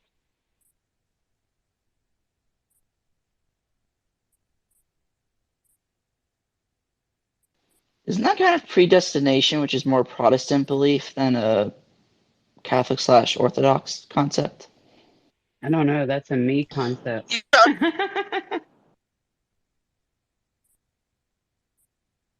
Well, a truly omnipotent being would know everything from the beginning to the end. There would be no question. It would know all the answers and know exactly what's going to happen before it happens, and that would be God. Yeah, no, I'm not just denying that by any means, but I guess the way I see it is that he knows all that can happen and what will happen, but how we get there is up to us would probably be a more accurate way of putting it. Well, there's the thing called free will. Okay, so God can lay out these things, and you have the freedom to choose. And if He lays it out, if you decide not to choose and you make the wrong choice, well, that's on you because he needs to leave you to your own free will. It's not about making you do something. Although there were times in the Bible where people struggled and He made things difficult to teach a lesson, but it wasn't necessarily to destroy them. It was to build them up so that they could see that everything that they struggled through, all their struggles, all their trials and tribulations was just a test, not just a test, but training for what they were going to face so that they could have faith in the future for what they were about to do, the great things that were waiting for them, that He had planned for them. I like that because my situation right now is not great and I haven't had the easiest path, but I do think it's made me able to get to where I am and keep pushing forward. So, And Maggie, I'll add, I love what you said too, because one of the things is, you know, what I love about God, I call him God, he's God to me. And um, he has so much grace and mercy. Like, even though, like in my life, I made a lot of bad decisions. Just like, you know, some people who would admit, and some would say they're not as bad as others, but I would say I made bad decisions. And the Lord, he guided me, and he never like left me. So even sometimes I feel like even when I was like walking away, you know, not like you say free will and we have that, but sometimes like even when we like walk away, he still got has our back. And somewhere down the road, like for me, he still showed up for me and didn't give up on me. Even like when I gave up on myself, I remember like in my life where I was just like, there's nothing left for me to do, nothing left. I can't come back from this, so forth and so on. He never gave up on me. And that's some of the things that I love about him, because even though we have free will, he still sees good in us. And the people in the Bible, he did the same thing. And it's just like at some point in our life, he's there. And was never too late for me, and I've seen him do that for people, and I'm just super excited about, you know, what Marlon is going to do, what Warrior is going to do. And by you saying what you saw, Maga, something great is going to happen in this movement, and I'm just thankful. And yeah, he's there for all of us, and he's right there when we need him. I was just gonna say, like, he never leaves you. He's just there waiting for you to come back to him. And at least that's my experience, because there was a time where I didn't like stop believing in God, but I kind of wasn't going to church that often. I wasn't praying, and I wasn't as involved in like believing in God as I had been, because I was raised. I feel like my life, jeez, path in life is somewhat ironic given who and what I am. But I'm raised Catholic all the way through confirmation. I still go to a Catholic church, but there was a time where like I said, I didn't, I kind of turned away. And when I came back, he was there waiting for me. And like, there was a time where I was driving back from my former therapist place, and it literally felt like Jesus was in the passenger seat, and John and James were in the back seat of the car, and they were just there with me as I was like, driving and listening to music. And I do think that like, even people say like, oh, it's not real. I was like, you just don't. I think everyone knows it's real. They're just too afraid to admit it because it would mean that there's something bigger than them, which I think is kind of crazy, only because like, not to get like too off topic, but I find it incredibly insulting to think that, oh, we're just, here by happenstance, we have no higher calling, we're just related to a bunch of animals. Like, no, that's like, you can't tell me with all that's been done throughout the years and everything we're capable of that we're just some basic, random amoeba off of, sentience or whatever.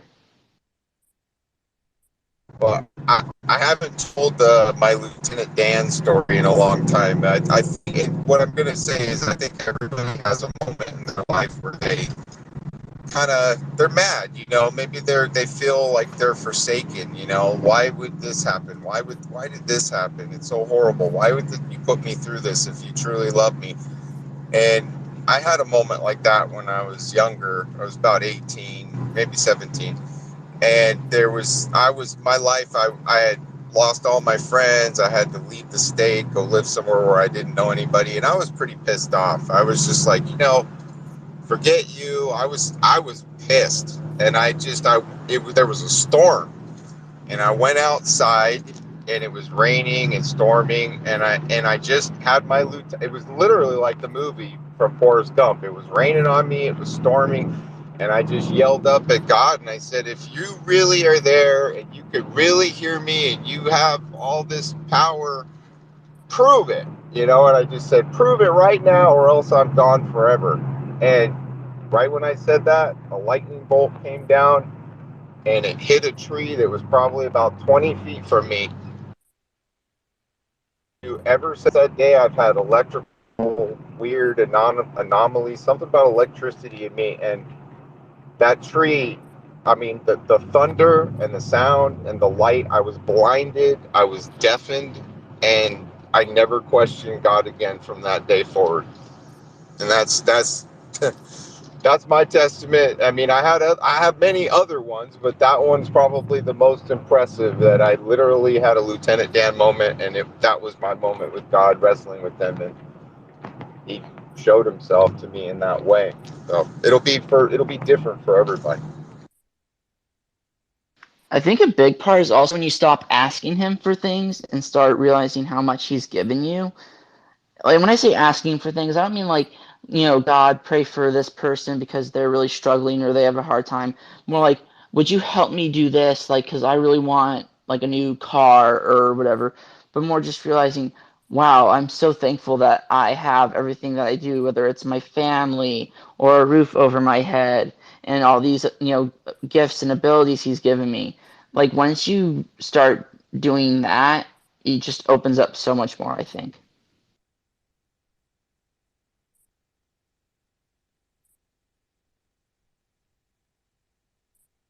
Well, there's stories about this in the Bible of people who've wrestled with God, and they come to a reconciliation once they realize what they're fighting against. Anyways, didn't want to change the room into a testament room, but anyways, Shaun, did you have something that you had queued up? Maybe I haven't heard any tunes in like a while. Yeah, actually, I had a request come in. Well, we can do that right now. My people of this country and we're under attack. They banning us, they cancel us for speaking the facts. If you man enough, come stand with us, take USA back. And every time we pull up, all you're gonna see is American flag. American flag. American flag. And every time we pull up, all you're gonna see is American flag. I ain't never gonna pretend that I give a damn. Anybody who's offended, come get it, we throwing hands. Anybody not trying to make America great again, you a punk, you a clown, better know where I stand. I'm a white boy with the middle fingers in the air, dog. We don't give a what. 100 white boys gonna hold me down anywhere, dog. We think that you suck. My patriots the craziest, they ain't afraid of breaking fists on faces. If you really wanna taste of this, no safety tip, just aim the stick and spray the clip. I pray you miss, cause if you don't, they gon' go wacko. Automatic gun smoke like tobacco. Never hit a lady, but it's pretty hard to tell if you're a girl or a they, them, there's these, that, those. I ain't never gonna take a knee for the anthem, smack them. I don't give a damn, can't stand them. Gang full of randoms, fan with a handgun. Run up in your mansion, leave it all abandoned. I was raised to be brave to the grave. United States, we love the country that they've been corrupting. Go woke and go broker if you ain't awake. My people of this country and we're under attack. They banning us, they cancel us for speaking the facts. If you man enough, come stand with us, take USA back. And every time we pull up, all you're gonna see is American flag. American flag. American flag. And every time we pull up, all you're gonna see is American. Got that AKA all Draco deep, you stankin', break your ankles. I'm not hearing what you saying. Hit the pavement, now you seeing angels. It get dangerous, go against the Patriots. Got all the bangers. Take a look inside my closet. You gon' see way more than hangers, hammers like I do construction. Ammo, I'ma shoot at something. Why you think we own these guns so we can just go do some hunting? You must not pay close attention. Government, they want division. Only treason if you lose. I guarantee we come out winning. Let my flag fly high like eagles. I would die for all my people. You can't change me with procedures. I'm about freedom, you about evil. Leave you hanging from the ceiling like chandeliers in cathedrals. Never have the safety on, and when we run out, we just reload. My people of this country and we're under attack. They banning us, they cancel us for speaking the facts. If you man enough, come stand with us, take USA back. And every time we pull up, all you're gonna see is American flag. American flag. American flag. And every time we pull up, all you're gonna see is American flag. Every time we pull up, you see stars, you see stripes, you see flags on the cars and the trucks and the bikes.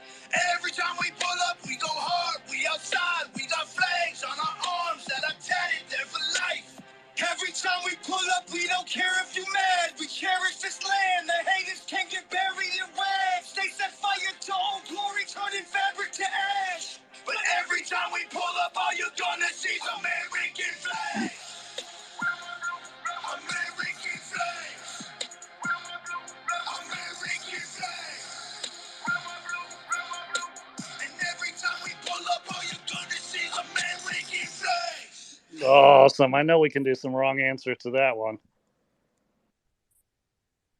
Lawrence Welk. Eminem. Oh, come on. It's Crisscross.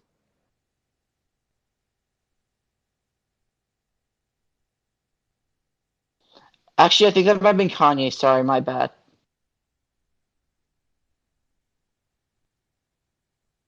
Well, I got a couple more on the scroll to get through, unless Advocate, if you had anything else. I couldn't remember if you had something up there, but I do want to get to, we'll just hit this one real quick and move on. I'm sure everyone's seen it. But while Biden was the vice president, he was using an email. It was a .gov email, pseudonym Robert L. Peters at something.something.gov. Clearly illegal to do that while he was vice president, but also probably where Hunter gets the name Pedo Peter is because he was using a pseudonym Robert Peters. And then with all the everyone yelling that the party needs to come together and we can't fight and all this stuff at first. It's the primaries they're gonna fight. But Trump agrees. He came out and said, "Hey, the party should come together. People should just drop out of the race."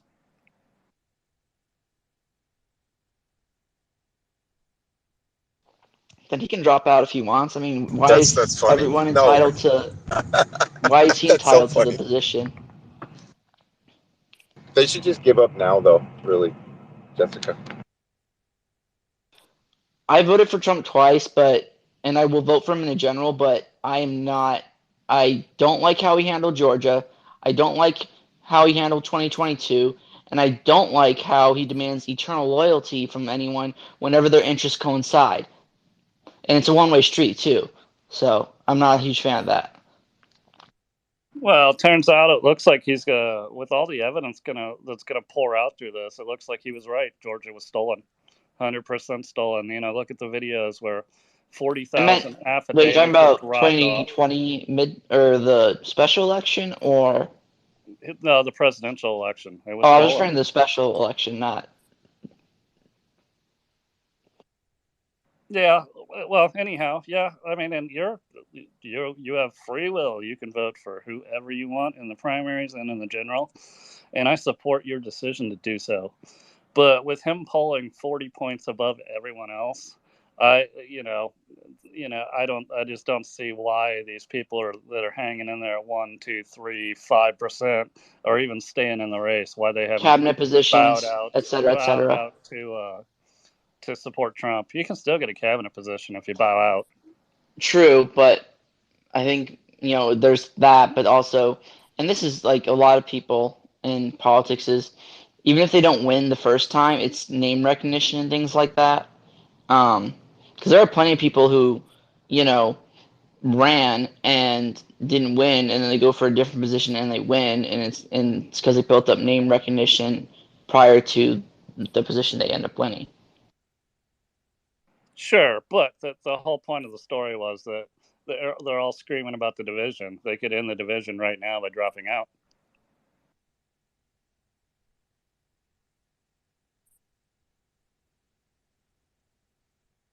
And I got one last one on the doom scroll for today. Looks like we're going to run a little short of normal on today. I'm trying to follow this more. He is in a space right now. I'll check it out if I can. But the Georgia State Senator Colton Moore is on fire. He just posted another video explaining what he wants to do. He's called the governor to call a special session into order, and primarily to either defund Fannie Willis and, if applicable, impeach her from office. And that's something I'm going to follow. That's pretty interesting that somebody's being bold and making an action to try to bring some correction to what's going on with these indictments. Hell yeah. It's about time we started fighting back. I saw a whole thing on that yesterday. When do we start fighting back? When do we have district attorneys that bring indictments and stuff on Schumer and Pelosi and all those folks? We just roll over, man. I'm tired of it. Well, that's 100% right, Paul. The Republicans have always said, woe is me, and we're going to hold the moral high ground, and it's unprecedented, and they just get steamrolled every time. So you're 100% right. I mean, that's, just like with Schiff when they were going to censure and fine him, but then they said, oh, we couldn't possibly fine him because it's reducing his pay, and that's illegal. My comment to that was, when that happened, is like, I'm do it and let him pay money to take it to court and get it reversed. Is it possible? So the person that they're what's her name again? The Georgia district attorney or whatever. Fannie Willis. Right. Yeah. Is she appointed by the president, or is she like elected? No, it's an elected office at the state level. Oh, okay, because I was wondering, like, is it possible So say the president appoints a U.S. district attorney. Is it possible for, say, the Senate to impeach that district attorney if they deem that person to not be doing their job? Yes, they absolutely have the authority to do that.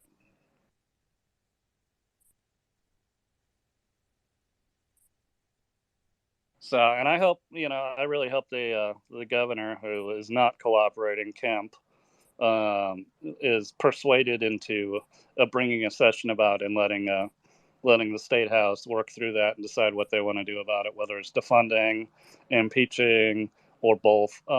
Like Paul said, it's 100% time that we get back to the end of the fight instead of just send out mean tweets and strongly written letters. You don't think the letters strike fear into the hearts of Democrats?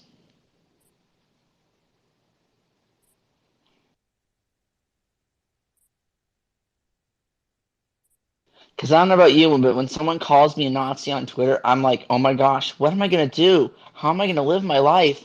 I am now a Nazi. I must run for the hills. I am so glad that I've got EAP where I can, through my work, just notify a counselor and get the help I need when someone hurts my feelings.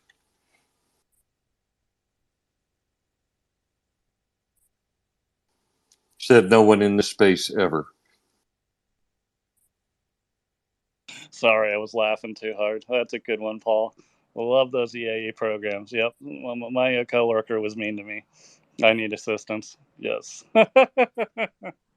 They looked at me the wrong way. I'm suing. That literally is the country these days, though. Like, people will just sue over literally everything. It's insane.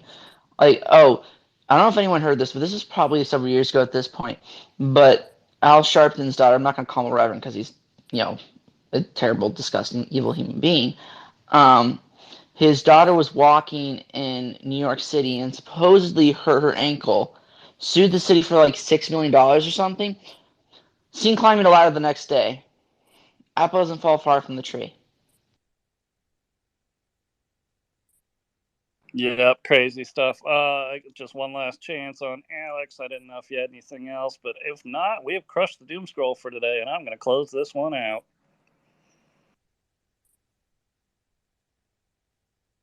And that's a no. She's either trying to recover the burnt food or Yelling at Mac Daddy. ignoring me for fun. So,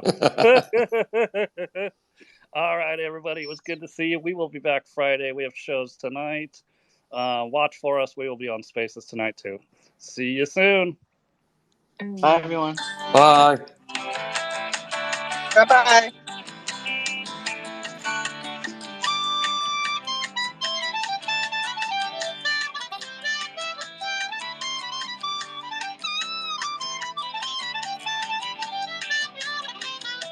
Oh, once upon a midnight period, woke with something in my head. I couldn't escape the memory of a phone call and what you said. Like a game show contestant with a parting gift. I could not believe my eyes when I saw through the voice of a trusted friend who used to humor me and tell me lies. Yeah, humor me and tell me lies. And I'll lie to and say I don't mind. And as we seek, so shall we find. And when the feeling of that I'll still be here. But now without a certain degree of fear, I don't know what will be. You and me, I still can see things hopefully for you. Oh, you wanna give me a run around? Yeah, this shore fire away, things up. When all it does is slow me down. Shake me in my confidence about a great many things. But being there, I can see it. How like a nervous magician waiting in the wings of a bad play where the heroes are right and nobody thinks or expects too much. Hollywood's calling for the movie rights, singing, baby, let's keep in touch. Hey, baby, let's keep in touch. But I want more than a touch. I want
know no matter what the waitress brings, I should drink in and always be full. Yeah, I will drink it and always be full. Oh, I like coffee and I like tea, but to be able to enter a final plate, I still got this dream that you just can't shake. I love you to the point you can no longer take. Well, right, okay, so be that way. I hope and pray that there's something left to say, but yeah. Why you wanna give me a run around? Is it your fire way to speed things up when all it does is slow me down? Oh yeah. Why you wanna give me a run around? Is it your fire way to speed things up when all it does is slow me down?